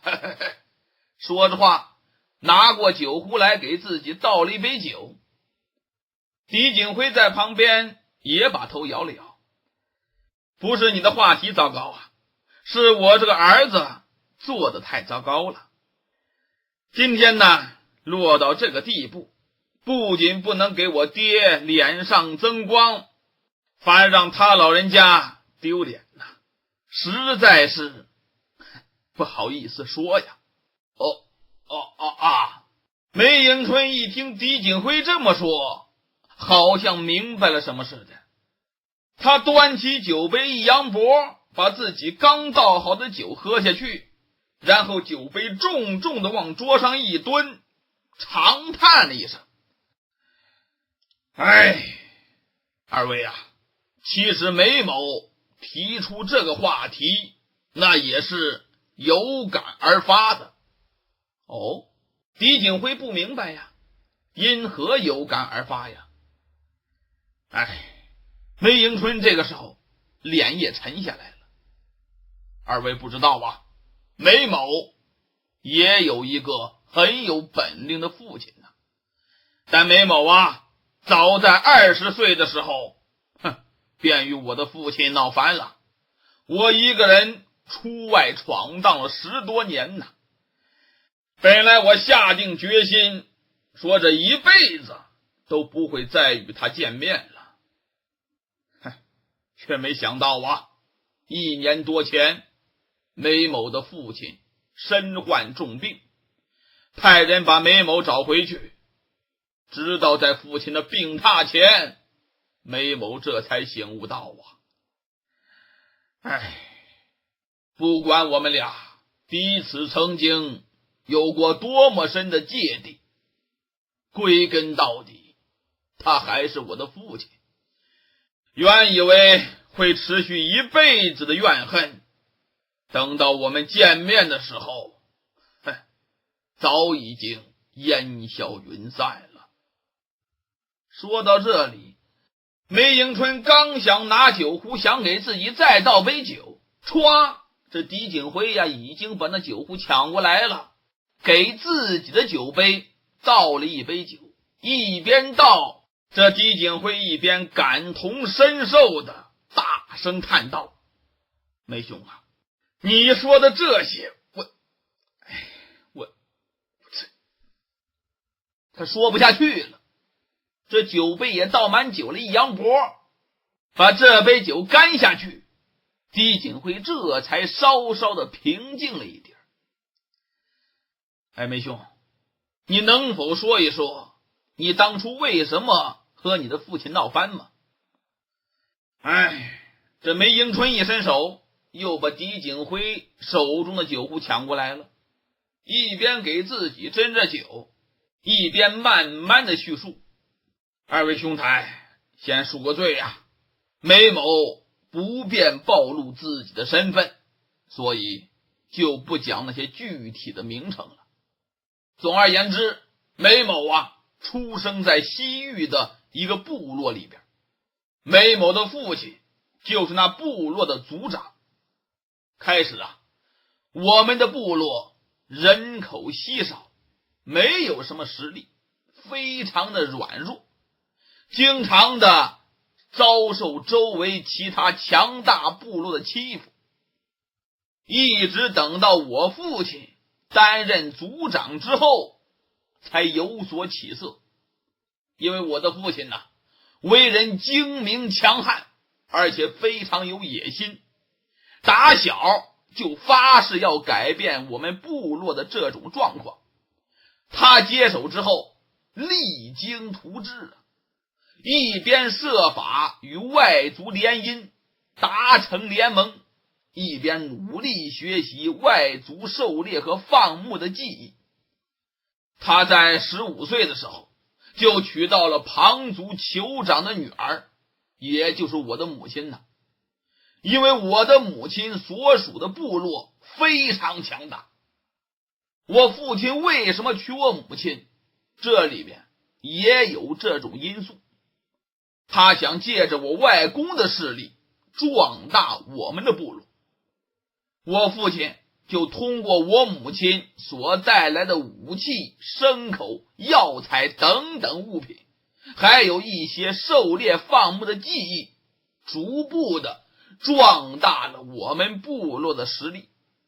然后又借助我外公部落的力量，慢慢吞并了其他一些弱小的部落，终于让我们的部落成为了当地最强盛的部落之一。但是随着我们部落逐步的强大，其他的部落已经不能够威胁我们了，反倒是我们能够威胁到我外公、我舅舅他们的部落。本来我外公的部落当年是最强大的，现在又出现了一个和他们一样强大的部落，我外公、我舅舅感到这威胁非常大开始双方的部落也就是小打小闹，有一些小小的摩擦，但是这种摩擦越来越大，越来越大，终于双方撕破了面皮我父亲的部落跟我外公以及舅舅的部落终于发生了冲突，他们都想谋求当地第一的位置。于是最可怕惨烈的战斗发生在了曾经最亲密的亲属之间。说到这里，李元芳、狄景辉就发现梅迎春的脸色变得十分的肃然，目光中透露出的那种情绪令人毛骨悚然呢。梅迎春把钢牙咬得嘎嘣嘣作响，停了好半天，这才继续往下说。最后啊，我的父亲把我的外公还有我3个舅舅以及他们的家眷全都杀死了。我母亲受不了这个打击，于是就疯了。最后我父亲把我母亲部族的人灭了10之有3呢，终于统一了这2个最大的部族，并且彻底的把部落的控制权牢牢的抓在了手中，成为了我们当地唯一的霸主。而我作为我父亲的长子，也被他寄予了最大的期望。他希望我不仅能够继承他的事业，而且还能继续开拓，让我们的部落成为整个西域的统治者呀。梅迎春说到这里又停下来了，一脸痛饮了3杯酒，用这3杯酒往下压着自己的激动的心绪。3杯酒往下一咽，这才算平息了一下心潮的起伏啊。梅迎春抬起头，看了看面前静静坐着的听自己讲述的狄景辉、李元芳，梅迎春苦笑一声啊。但是啊，梅某亲眼看到自己母亲被部族的权力斗争所害，失去了娘家所有的亲人，我母亲痛不欲生之下，完全丧失了理智，成了一个疯子呀。我也看到梅某那些从小一起游戏长大的表亲们被残忍的杀死，这一幕一幕都令人惨不忍睹啊。不知道2位兄台能不能理解梅某的心情啊？梅迎春，我自认为我不是一个冷血无情的人啊，我实在无法接受这样以残酷杀戮所得到的势力和地位，更不想以同样的手段把这可怕的一切发扬光大呀。因此当我父亲对我提出了一些期待和安排的时候，梅某便断然的坚决的拒绝了。我也离开了本族，也离开了父亲，独自去云游天下。我就想求得一个平静安心的人生啊。这10多年来，梅迎春吃了不少苦啊，但也找到了很多的乐趣，学到了各种各样的本领，也得到了许多的历练，日子过得不算太差。但是啊，随着时间的流逝，梅某原来这心中的郁结也在慢慢的松动，过去那种对父亲势不两立的敌意好像也在减退。在这10多年里，梅某看过了太多的争斗和搏杀，开始深深明白了事不如人时的无奈，也懂得了被人欺凌的苦楚。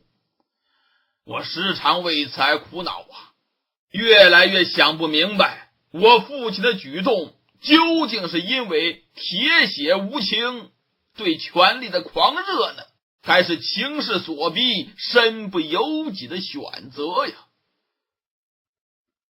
狄景辉坐在那里，都已经听得入了神了。那么你现在想明白了吗？嘿，梅迎春摇头苦笑啊，还没有等我把事情想明白，我就突然间接到了我父亲辗转送来的信件，说他现在已经病入膏肓了，即将不久于人世了。他希望我能够回去继续他的事业，因为他的其他几个儿子，也就是我的那些弟弟们，早就为了争权夺利而互相残杀，这些年已经杀得各败其伤了，甚至他们狼子野心，还有密谋想刺杀我父亲，想直接取而代之的。我父亲知道之后，最后把他们一个个杀的杀，关的关，放的放，族的族。本来我有10来个兄弟呀，可到了最后，我父亲身边竟然一个孩子都没有留下呀！嘿，多可悲呀！作为我的父亲，那个时候已经不是当初了，已经是个身染重病、日暮西山的老人了。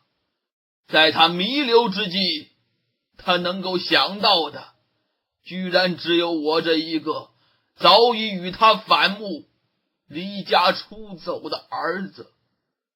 梅迎春说到这里，这声音都有一些颤抖了。这么大的一个汉子，眼圈红润了，头也低下了，好像在竭力的克制住自己心中的悲痛，好半天这才说话。等我赶回去的时候，我父亲已经说不出话来了，他直勾勾的盯了我很久，就这么看着我，一句话也说不出来。看了我很久，他就咽气了，最终他也什么都没有来得及对我交代呀。狄景辉在旁边听着，不由得是长长的叹了口气。大家一时之间都沉默不语了。过了很久，狄景辉这才轻声地问：那您最终决定继承你父亲的事业了吗？梅迎春把头微微的一摇我有一个堂叔，很久以来就窥视着我父亲的位置。这个堂叔心怀叵测呀，其实我那些弟兄之间的互相残杀，有不少事件的背后都有他的影子，有很多都是他暗中谋划、推波助澜的结果。我父亲到临死之前，虽说已经看穿了他的阴谋，但是已然来不及了。我那叔叔现在手中握有的兵力和得到的支持都是难以撼动的，就算我回去的时候要接替我父亲的位置，也是无法绕过我这位堂叔的。如果那个时候我接了我父亲的位置，不但坐不稳当，反而会给自己惹来杀身之祸呀。于是我父亲就顺水推舟，把继承权让给了我这位堂叔。而我呢，因为早已经表示对权力不感兴趣，而且多年不在部族之中，所以堂叔并不认为我是他的威胁，才算留下了我一条性命。因为部族中还有不少我父亲的亲信，堂叔为了稳定人心，还把我列为他的继承人，以示对我父亲的尊重和公平。不过是司马昭之心罢了。我现在呢，干脆就继续到处云游，明哲保身吧。李元芳一听，李元芳在旁边问了这梅迎春一句话，那梅兄现在到底是怎么想的？是真的与世无争呢，还是在韬光养晦呢？请听评书《神探狄仁杰之暗夜迷情》，小说原著安娜芳芳，改编播讲王风尘。大汉梅迎春给这李元芳、狄景辉把自己的身世讲述一遍。闹了半天，这个梅迎春呐，出身还真不低呢。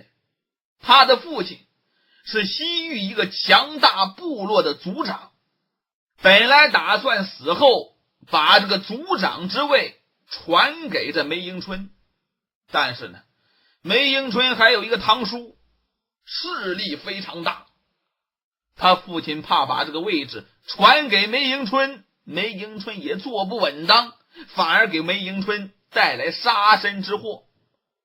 没有办法，顺水推舟，就把自己的大权传给了这梅迎春的堂叔。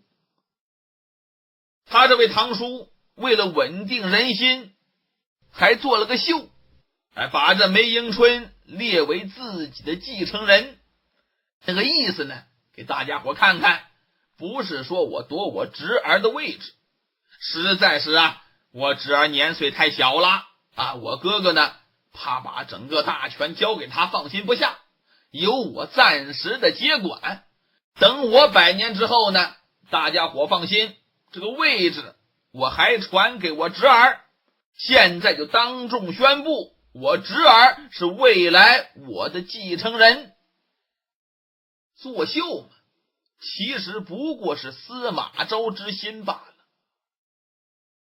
这梅迎春一看已经这样了，这梅迎春呢，就干脆原来干什么还干什么，还是继续到处云游，大部分的时间都在中原各地，也不回去，免得回去被他堂叔当眼中之钉给拔了。梅迎春把这些讲述一遍之后，大家伙是沉默不语沉默了一会儿，李元芳低声的问了一句：那梅兄现在你到底是怎么想的？是真的与世无争呢，还是在韬光养晦呢？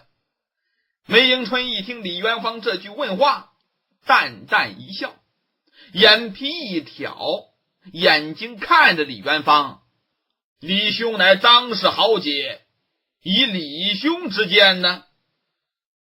李元芳摇摇头，梅兄怎么想的，元芳不敢擅自揣度呀。不过元芳想来，梅兄一定不会辜负你父亲的期望的。梅迎春一听李元芳说这么一句话，眼睛一亮情不自禁的对李元芳就把酒杯端起来了。李兄，梅迎春一向自视颇高今日得遇李兄嫡兄，却让梅迎春从心里头感到钦佩。难怪你们汉人常说知音难觅非无觅。来，咱们且干了这一杯，就算明天之后大家天涯海角各奔西东，二位也将是我梅迎春终生的朋友。来来来，李元芳、狄景辉也把酒杯端起来了，啪的一碰，3杯酒下肚，把酒杯往下一放，该这狄景辉感叹了：我过去常常觉得自己这个当儿子的当的实在是累得慌，今天听梅兄一说看来这个世上还真有人比我这个当儿子当得更辛苦的。是旁边的李元芳闷声地说：这大概就是命中注定的吧。可说呢，人生在世，可以选择的事情有很多偏偏这爹娘是挑不得的，打一生下来，老天就给你安排好了，是你爹就是你爹，你是谁的儿子，你就是谁的儿子。狄景辉听完这话，鼻子里出了口气儿。谁说不是呢？咱们的事情就不说了，就说这个阿军姑娘也够倒霉的，居然碰到了这么一个爹。要说沈怀贤弟和阿军姑娘的为人都不错呀，你看啊，怎么他们的长辈儿竟然如此的不堪呢？梅迎春一听狄景辉把这个话头插到那沈廷芳头上去了，梅迎春呢突然间目露凶光啊，咬牙切齿。其实啊，还有一些内情你们都不知道啊。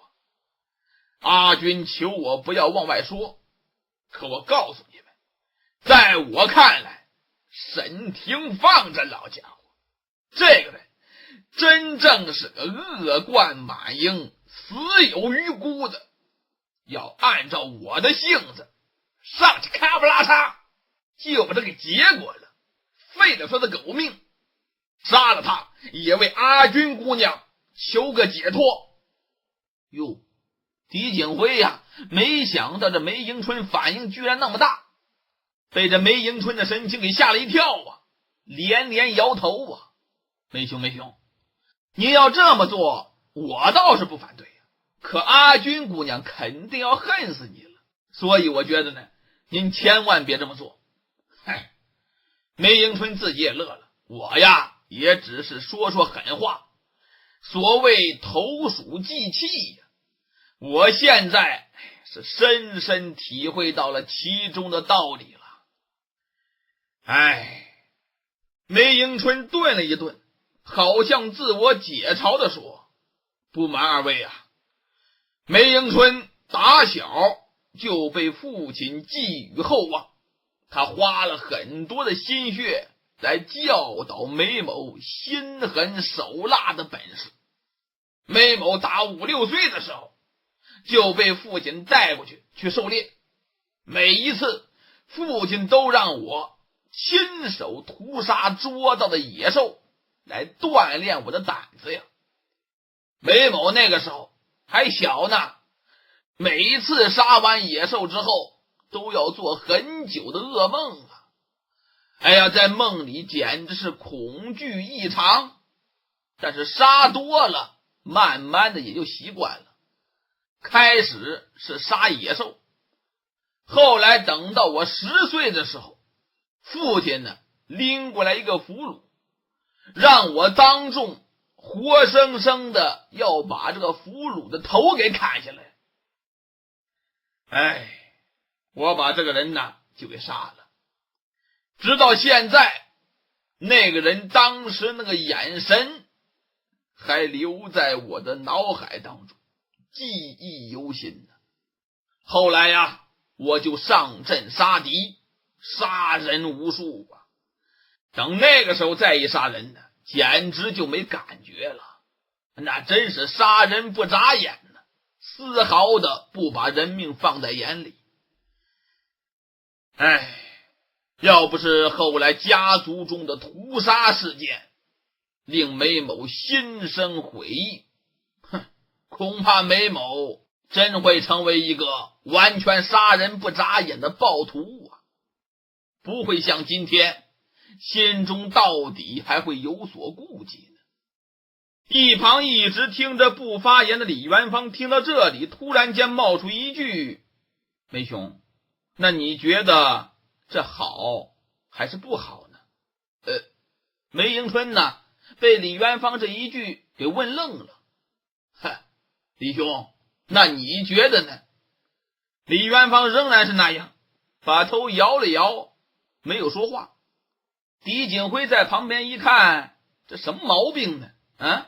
半天杵那么一句，别人问你，你老是摇头不说话。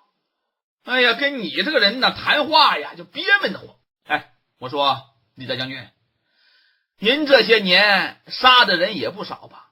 没有成千也得有上百吧？您是怎么开的这头一个杀戒呢？难道说也有个像梅兄他爹那样的人来教导你呀？没有。李元芳啊，斩钉截铁的说了俩字儿：没有。随后李元芳微微的把眉头皱起来了，仿佛在竭力的回忆似的。我第一次杀人，那是很久以前的事了。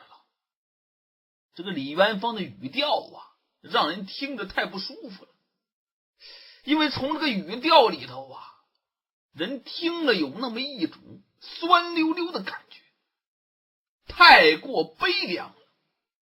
听完这几个字，梅迎春和狄景辉的心里头都是一颤的，俩人互相看了看，都等着李元芳说下文。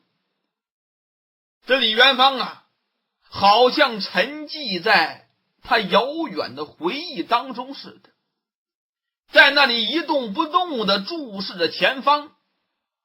过了很长一段时间，李元芳这才如梦方醒般的回过神来，把头抬起来了。其实啊，战场上杀人根本就没有时间多想。我自打从军以后，就学会了在沙场之上只认敌友，不辨善恶。后来碰到了大人，事情就更简单了，由他老人家来辨别善恶，我呢只要执行命令就行了。狄景辉在旁边一听，把头摇得不啷鼓似的。哎呀，我说哪有那么简单的事啊？真是的。哦，我爹他就能够判断出全部的是非善恶来？我可不信呢，他又不是神仙。不过呢，你说的也有道理。其实啊，这世间上杀人最多的还真的不是你这种武夫，而是像我父亲那样操控权力的人。人家杀人那才叫多呢。当然了，还有比他杀人更多的，那就是皇帝了。梅迎春在旁边一听，说真的，如果都要根据善恶来杀人，那杀起来就太慢了。如果都要想清楚是非再打仗，那根本就没仗可打了，世间大同了，人间太平了。李元芳苦涩地笑了笑，把头一点。谁没有父母妻小，谁没有儿女情长啊？可一上了战场，那就是你死我活，根本不容人想那些东西的。所以我一直努力做到只有一点，那就是杀人要干脆，让我的敌人痛痛快快的去死，如此而已呀。这句话说的呀，好像还真有点哲理性。梅迎春呢，目不转睛的注视着李元芳。那你杀了这么多人，你有没有想过自己会怎么死呢？李元芳觉得梅迎春这句话非常有意思，迎着他的目光，平静的回答：我每天都准备去死啊，我杀了那么多人，早晚会遭到报应的。我只希望到头来也能够有个痛痛快快的死，那也就满意了。梅迎春呢，被李元芳这句话说的愣住了。狄景辉转了一个酒杯，也愣在那里了。李元芳看着梅迎春的目光也沉寂在当中了。隔了半天，梅迎春呐，这才轻轻地拍了拍李元芳的肩膀，把手摊了摊。我们这是怎么了？这是啊！哎呀，新年头一天，天还没亮呢，我们就在这里啊，不是杀呀就是死，都怪我，我该打，该罚。哎呀，居然找了这么一个倒霉的话题，我自罚一杯。狄景辉也一杯，说的我都胆战心惊呢。不说这些了，太不吉利了。咱们呢还是接着喝酒啊。梅迎春把杯中酒喝干了之后，用手去提了酒壶，这一提，觉得这酒壶啊发飘。梅迎春就是一皱眉呀，掂过酒壶来，拿过酒杯，试着倒了倒，一滴酒也倒不出来了。哎呀，旁边狄景辉叹了口气呀，真是扫兴啊，这天还没亮呢，这酒就喝光了。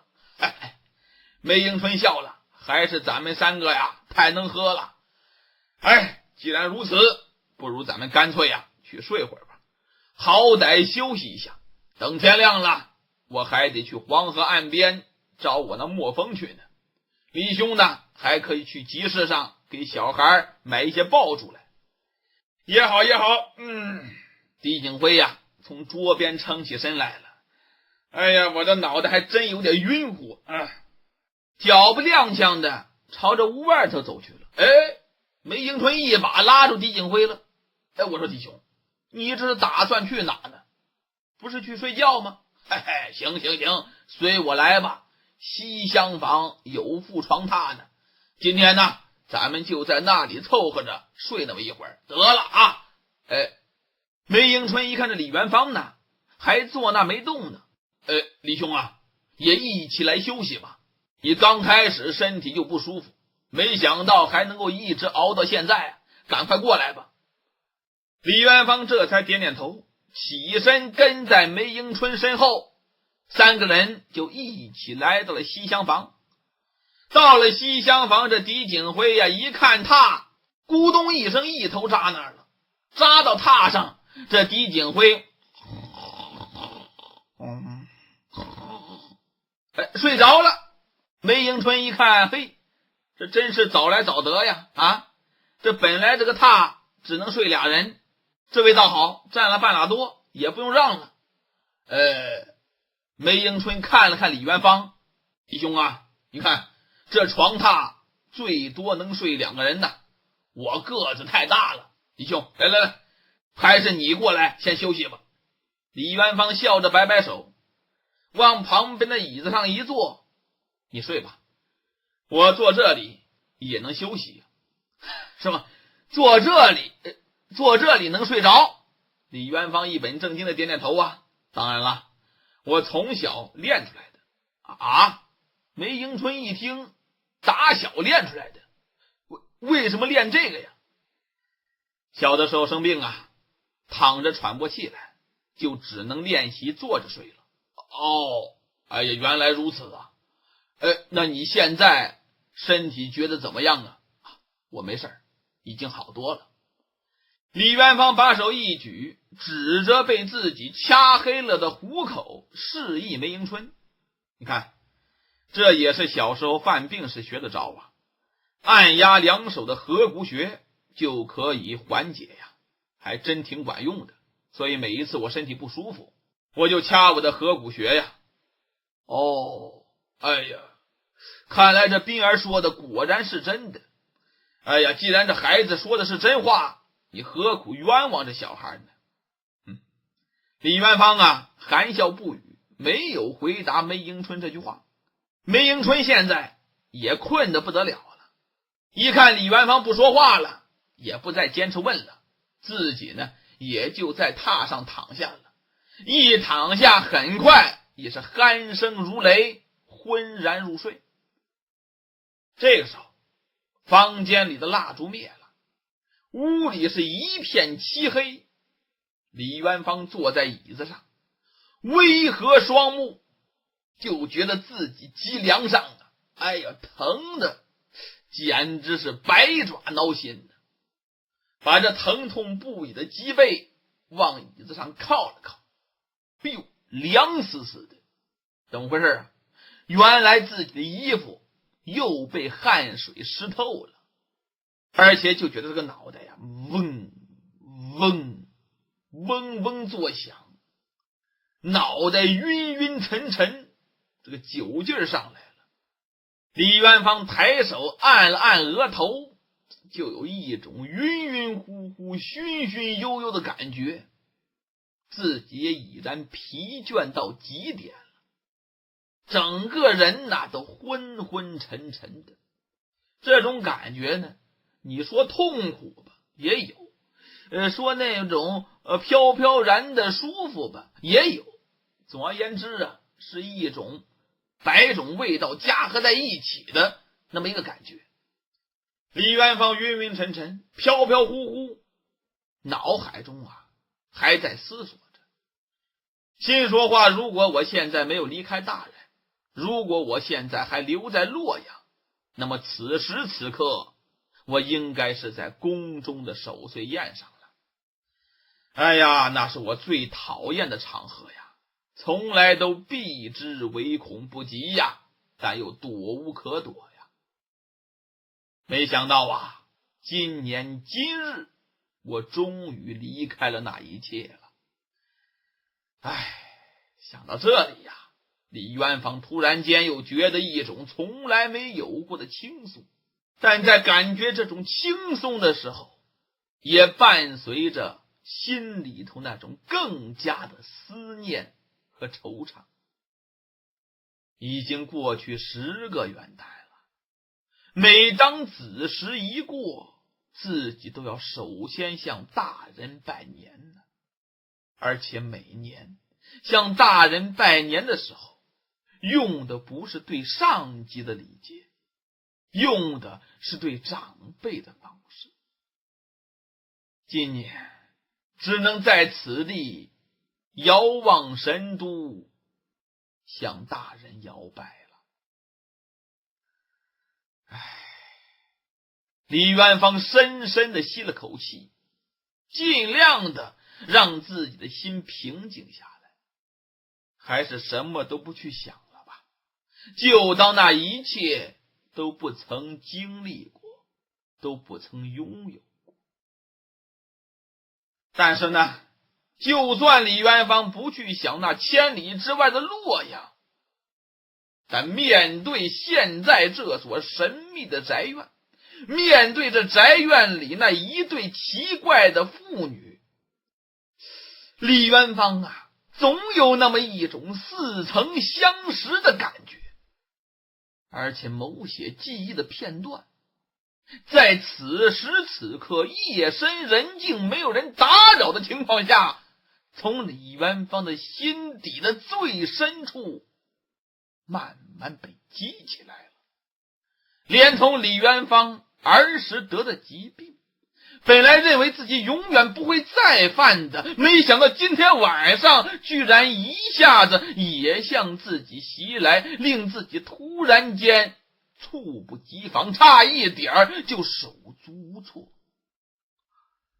李元芳不明白为什么眼前明明就是2个陌生人，而那个叫阿军的姑娘竟会让自己觉得这么的亲切，而且带着自己从来不敢奢望的那么一种家的气氛，而那个姓沈的老者却又让自己从心里头涌起一种刻骨的仇恨。请听评书《神探狄仁杰之暗夜迷情》，小说原著安娜芳芳，改编播讲王风尘。李元芳坐在椅子上睡觉，那能睡得好吗？昏昏沉沉的，酒劲是一个劲的往脑袋上涌昏昏沉沉，飘飘摇摇。在这夜深人静的时候，李元芳好像突然间走进了自己的记忆最深处，回想起今天发生的一切，尤其是今天晚上来到这沈宅见到的沈家妇女，这一对妇女怎么给自己那么大的印象呢？而且这对妇女给自己的印象又是那么的截然不同。这个姑娘阿军让自己感觉是如此的亲切，一见到阿军姑娘，自己也不知道为什么就有一种莫名其妙的亲切感，就想跟阿军姑娘亲近。但是一看到阿军姑娘她爹那沈廷芳，也是不知道为什么自己打内心里边往外就反胃，就腻味，就恶心，甚至说就产生了一种最刻骨铭心的仇恨。你看，今天晚上是第一次见面，原来从来没见过呀。那为什么见到这沈廷芳，好像从内心深处已经对这个老头恨了一生一世似的？难道说不可能？不可能，这绝对不可能。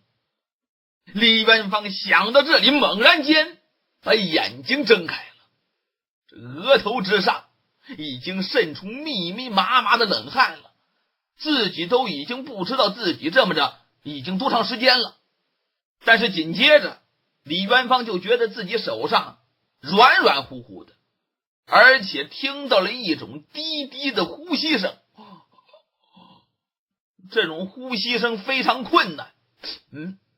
李元芳定睛仔细一瞧，哎呦，这才发现也不知道什么时候自己的右手已经伸出去了，牢牢地掐在了面前一个人的咽喉之上。仔细一看，这个人非是旁人呐，正是狄景辉。哎呦，李元芳赶紧一松手，抱歉地向狄景辉笑了笑。哎呀，我的妈呀！狄景辉用手揉着自己的脖子，气呼呼地说：“我说你这人呐，闭着眼睛就能拧人脖子呀！哎呦，你杀人还真是利索呀！”李元芳也有点不好意思啊，谁让你不声不响的过来了呢？狄景辉无可奈何的朝床榻努努嘴，梅兄还在床上睡着呢，我不悄没声动的难道说我还锣鼓喧天的走吗？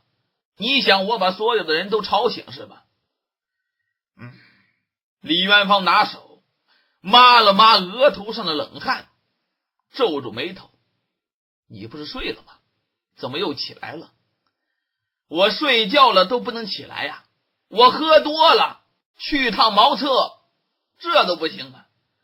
哎呀，外边还真够冷的，黑咕隆咚的，伸手不见五指。我刚才在外面好像撞到一个什么东西，我也没看清楚，黑咕隆咚的，好像是个人影把我吓坏了。我心说我这幢宅子在这旷野荒郊，阴森恐怖，指不定的我刚才不知道撞到什么脏东西了呢。哎呀，我这赶紧的回屋把我吓坏了。结果我这么一回屋，打你身边这么一过，咔吧一下子就让你把我的脖子给掐住了。你说你这个人睡着觉怎么还那么不老实啊？”“什么？”李元芳一听，“你已经出去过了啊？当然了，我总不能要这个屋里吧，我当然要出去了。”李元芳点点头，面色非常难看呀。看来我刚才真是睡着了，连你出门都不知道。狄景辉一听李元芳这话显得非常的异样。“哎，我说怎么了你原本不是打算睡吗？你睡着了怎么了啊？”“不是不打算睡但是我就是睡着了，你出去我也应该知道的。可是我刚才居然什么都没察觉到嗨，狄景辉一听莫名其妙，你睡着觉了不就什么都不知道了吗？你这个人呢，说什么奇奇怪怪的话听都听不懂。哎呀，我困了，我还得睡。”李元芳一点头：“你继续睡吧。”说着话起身下地。狄景辉一看：“你哪去啊？”李元芳没理他，转身就走出房屋了。狄景辉本来打算去这个床榻上继续睡呢，一看李元芳神神经经的，这狄景辉有点不放心，想了想，这睡意也没了，跟着李元芳也出去了。这李元芳这个时候已经站在了西厢房门口，狄景辉也来到李元芳身边，与李元芳并肩就站在这里。抬头一看呢，已然是黎明了，东方都有些微微发白了。两个人互相看了看，一看呢，彼此的脸色在这半明半暗的光线中都显得十分的苍白。李元芳冲着狄景辉一笑：“你不睡觉，跟我跑出来吹冷风干嘛呀？”狄景辉撇了撇嘴呀：“你这个人呐，说话不明不白的，闹得我都不想睡了。我知道你干什么呢？神经兮兮的。”两个人对完这句话，又都不说话了。也不知道过了多久，李元芳又把头扭过来，轻声地对狄景辉说：“今天的事啊，不，应该是昨天的事，我应该向你道歉。”狄景辉一愣，看了李元芳一眼，道歉？为什么呢？李元芳把目光收回来，仍然面对着外边纷纷扬扬飘飞的雪花，语气平淡地说：“你说的很对，我近些年来受了很多重伤，身体已经大不如前了。像昨天在冰河上救人，如果倒退5年，我是不会需要别人帮忙的。还有刚才，我也不应该睡到对周围的动静一无所知的。”李元芳说这话非常低沉。说完之后停顿了一下，狄景辉仍然不解其意，整个的把脑袋扭过来，困惑的望着李元芳的侧脸。李元芳在这里停了很长时间，这才垂下眼睑：“真是抱歉啊，是我做的不够好啊。”狄景辉听到这里呀，狄景辉明白了，怎么怪不得昨天李元芳向自己发那么大的火，自己本来想帮着李元芳去救人，李元芳啊冲着自己嚷嚷，让自己滚。闹了半天，当时李元芳是对自己已然失去了往日的力量的一种怨恨，一种不服啊。另外一方面，也说明李元芳当时看到狄景辉要来帮自己，怕狄景辉再出个一差二错，这韩冰滚下去了，自己费尽力气还能把他提溜出来，要万一狄景辉再滚下去了，恐怕到那个时候自己根本无力再把狄景辉拉到冰河之上了。要那个时候狄景辉出个一差二错，自己怎么向狄仁杰交代呀？所以当时李元芳才冲狄景辉吼，才骂狄景辉。狄景辉现在恍然大悟了，哎呀，原来你因为这个呀！哎，我说你呀，你这又是何必呢？狄景辉呀停了停，又笑了。我看呐，谁也不怨，就怨我爹呀，就是我爹把你折磨成这样的。哎呀，好了好了。狄景辉轻轻地拍了拍李元芳的背，其实啊，昨天的事儿你要是不提，我早就忘了。行了，外头太冷了，咱们呢还是回屋去吧。李元芳把头一摇：“你回去吧，我不想睡了，我在这院子里走走。”嘿，我说你呀，还真是熬出瘾来了。你看这天呐还没亮呢，离大亮还有段时间呢，好歹的咱进去歇歇。李元芳一摆手：“不是啊，我坐的背疼，还是走走舒服。”行吧，既然你想走啊，注意点啊，别感冒了。我呢进去再睡会儿。狄景辉没有办法，一转身打着哈哈自己回屋了。李元芳就沿着这西厢房的房廊慢慢的就走到了堂屋前。这个时候天已经渐渐的亮起来了，周围是带青色一片呢，四处的景物都已经看得比较清晰了。李元芳一边走一边望了望东厢房紧闭的房门，房前昨天晚上阿军和斌儿留下的足迹已经被后来落下的雪给盖住了，看上去呢就好像没有人进出似的。李元芳就站在这里静静的思考了一会儿，然后又转了个弯走向后院。要到后院必须绕过堂屋。李元芳绕堂屋的时候，一眼就看见呢，从这后墙根有那么一行杂乱的脚印，而且这个脚印呢一直通到了后堂的正房门前。李元芳仔细的盯着这行足迹，在这里观察了片刻，李元芳这个脑筋呢就蹦起来了，脸上的神情是越来越凝重。李元芳心说话，这行足迹是谁的呢？看这个足迹不像是狄景辉的。李元芳正在这里思量着呢，突然间感觉背后有动静，李元芳迅速的唰身子往旁边一闪，转过身来，抬头一看呢，李元芳这个心放下了。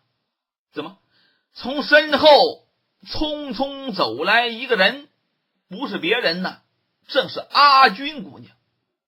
好，李元芳微微一笑，阿军姑娘，你起得真早啊！阿军呢低着头匆匆忙忙的正往这走呢，突然间有人这么一说话，阿军姑娘先是吃了一惊，抬头一看是李元芳。阿军姑娘笑了，李先生，你不是比我还早吗？昨天晚上我听着你们三个人喝酒，好像很晚都没有去西厢房睡呀。怎么李先生这么早就起来了？好，李元芳也微笑的回答呀，他们俩刚睡下，我呢索性就不睡了，出来走走。哦，阿军姑娘一看寒暄完了，头一点正想往前走，又把脚步停下了，朝李元芳温柔的一笑，李先生，你们不着急赶路吧？李元芳不知道阿军姑娘说这话什么意思。阿军姑娘，你的意思是？阿军呢还是低着头微笑着。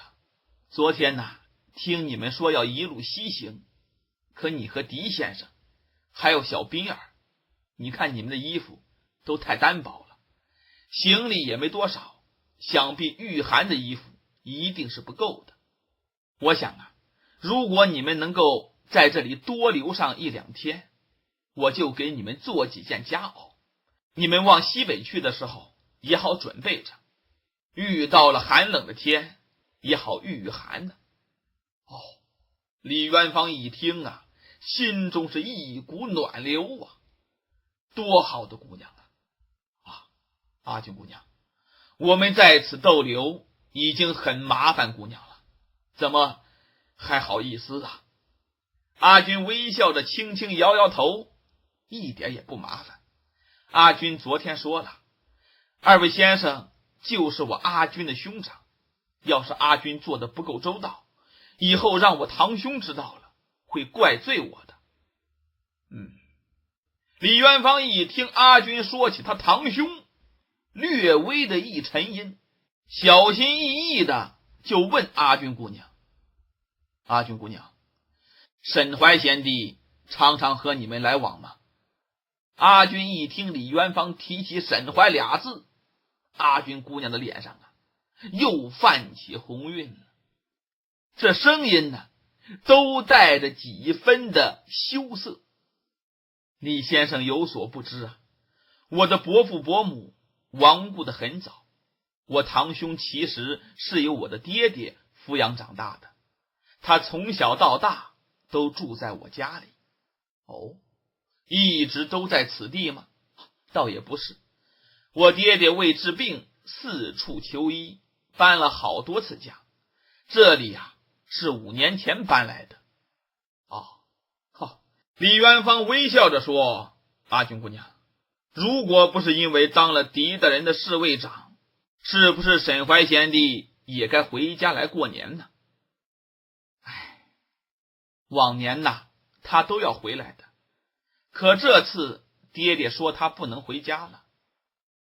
不过他没来，却来了李先生和狄先生，堂兄的2位好朋友。堂兄若是知道，也一定会非常高兴的。2个人说到这里，李元芳抬眼看了看越来越亮的天色。阿军姑娘，那你先忙吧。阿军点点头，欠身就从李元芳的旁边走过去了，然后朝着正房就走过去了。他这么一走过去，李元芳看着他的背影，这个眉头皱得越来越厉害了。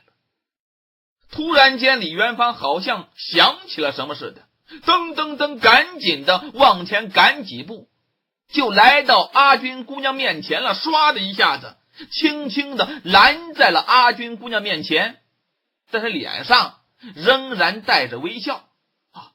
阿军姑娘，你是来找你爹爹的？阿军呢又吓了一跳，一看这李元芳身形怎么那么快呀？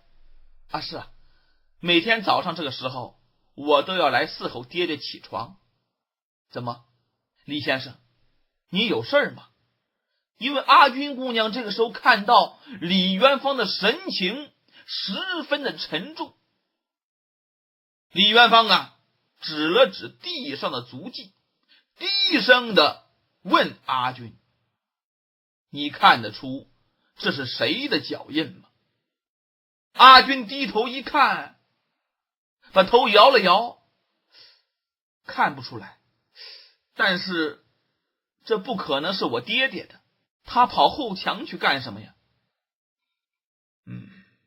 李元芳轻声的哼了一声，然后冲着阿军一使眼色，你随我来。阿军姑娘不知道李元芳想干什么，但是一看李元芳的神色不对，就跟着李元芳2个人一起走到了正房门口。来到正房门口，抬眼一看，俩人都看到正房的门是虚掩着的，没关死。阿军姑娘当时惊得低低的捂住了嘴，心说话，这是怎么了？为什么我爹爹的门没有关呢？阿军姑娘赶紧往前迈一步，举手就要推门进去，但是这么一推门的功夫，啪，被李元芳一把握住了胳膊。阿军这个时候抬起眼来，询问的看着李元芳，那意思，你为什么不让我进呢？李元芳整个脸沉得更加厉害了。阿军，你站到我身后去。李元芳这个声音中带着命令。阿军姑娘下意识的往后退了一步，这个时候李元芳唰就插到了阿军姑娘的身前，李元芳就正对着这个房门，然后李元芳抬高声音喊道，沈老伯，沈老伯。但是里边没有任何的回音。李元芳不能再等了，一下子就把这个门给推开了，然后李元芳唰一步就迈进去了。到了屋里一看呢，这整个屋里头是凌乱不堪，桌翻椅倒，一片狼藉呀。更让人吃惊的是，在这屋子的正当中有一个人仰面倒在地上，这屋里头的蜡烛早已经熄灭了，但借着清晨的光线，依然可以清晰地辨别出躺倒在地上的那个人那张狰狞可怖的面孔。这张面孔让人一眼就认出来，这个人非是别人，正是沈廷芳。只不过现在呀，这张脸比昨天晚上见到沈廷芳那张脸呢，更加的恐怖许多了。那一对僵尸般的眼睛瞪得溜圆，已经撑裂了这个眼眶了，里边的血丝已经布满了整个眼睛了，就是一对血红的眼子，一张嘴歪得更厉害了，而且顺着嘴角往外流出了很多的白沫，五官全都扭曲变形了。这么一看上去，根本的已经不像一张人脸了，而更像一个恶魔，躺在地上一动不动。李元芳虽然没到近前，仅仅是从离开几步远的门口，还是一眼就能够判定沈廷芳死了。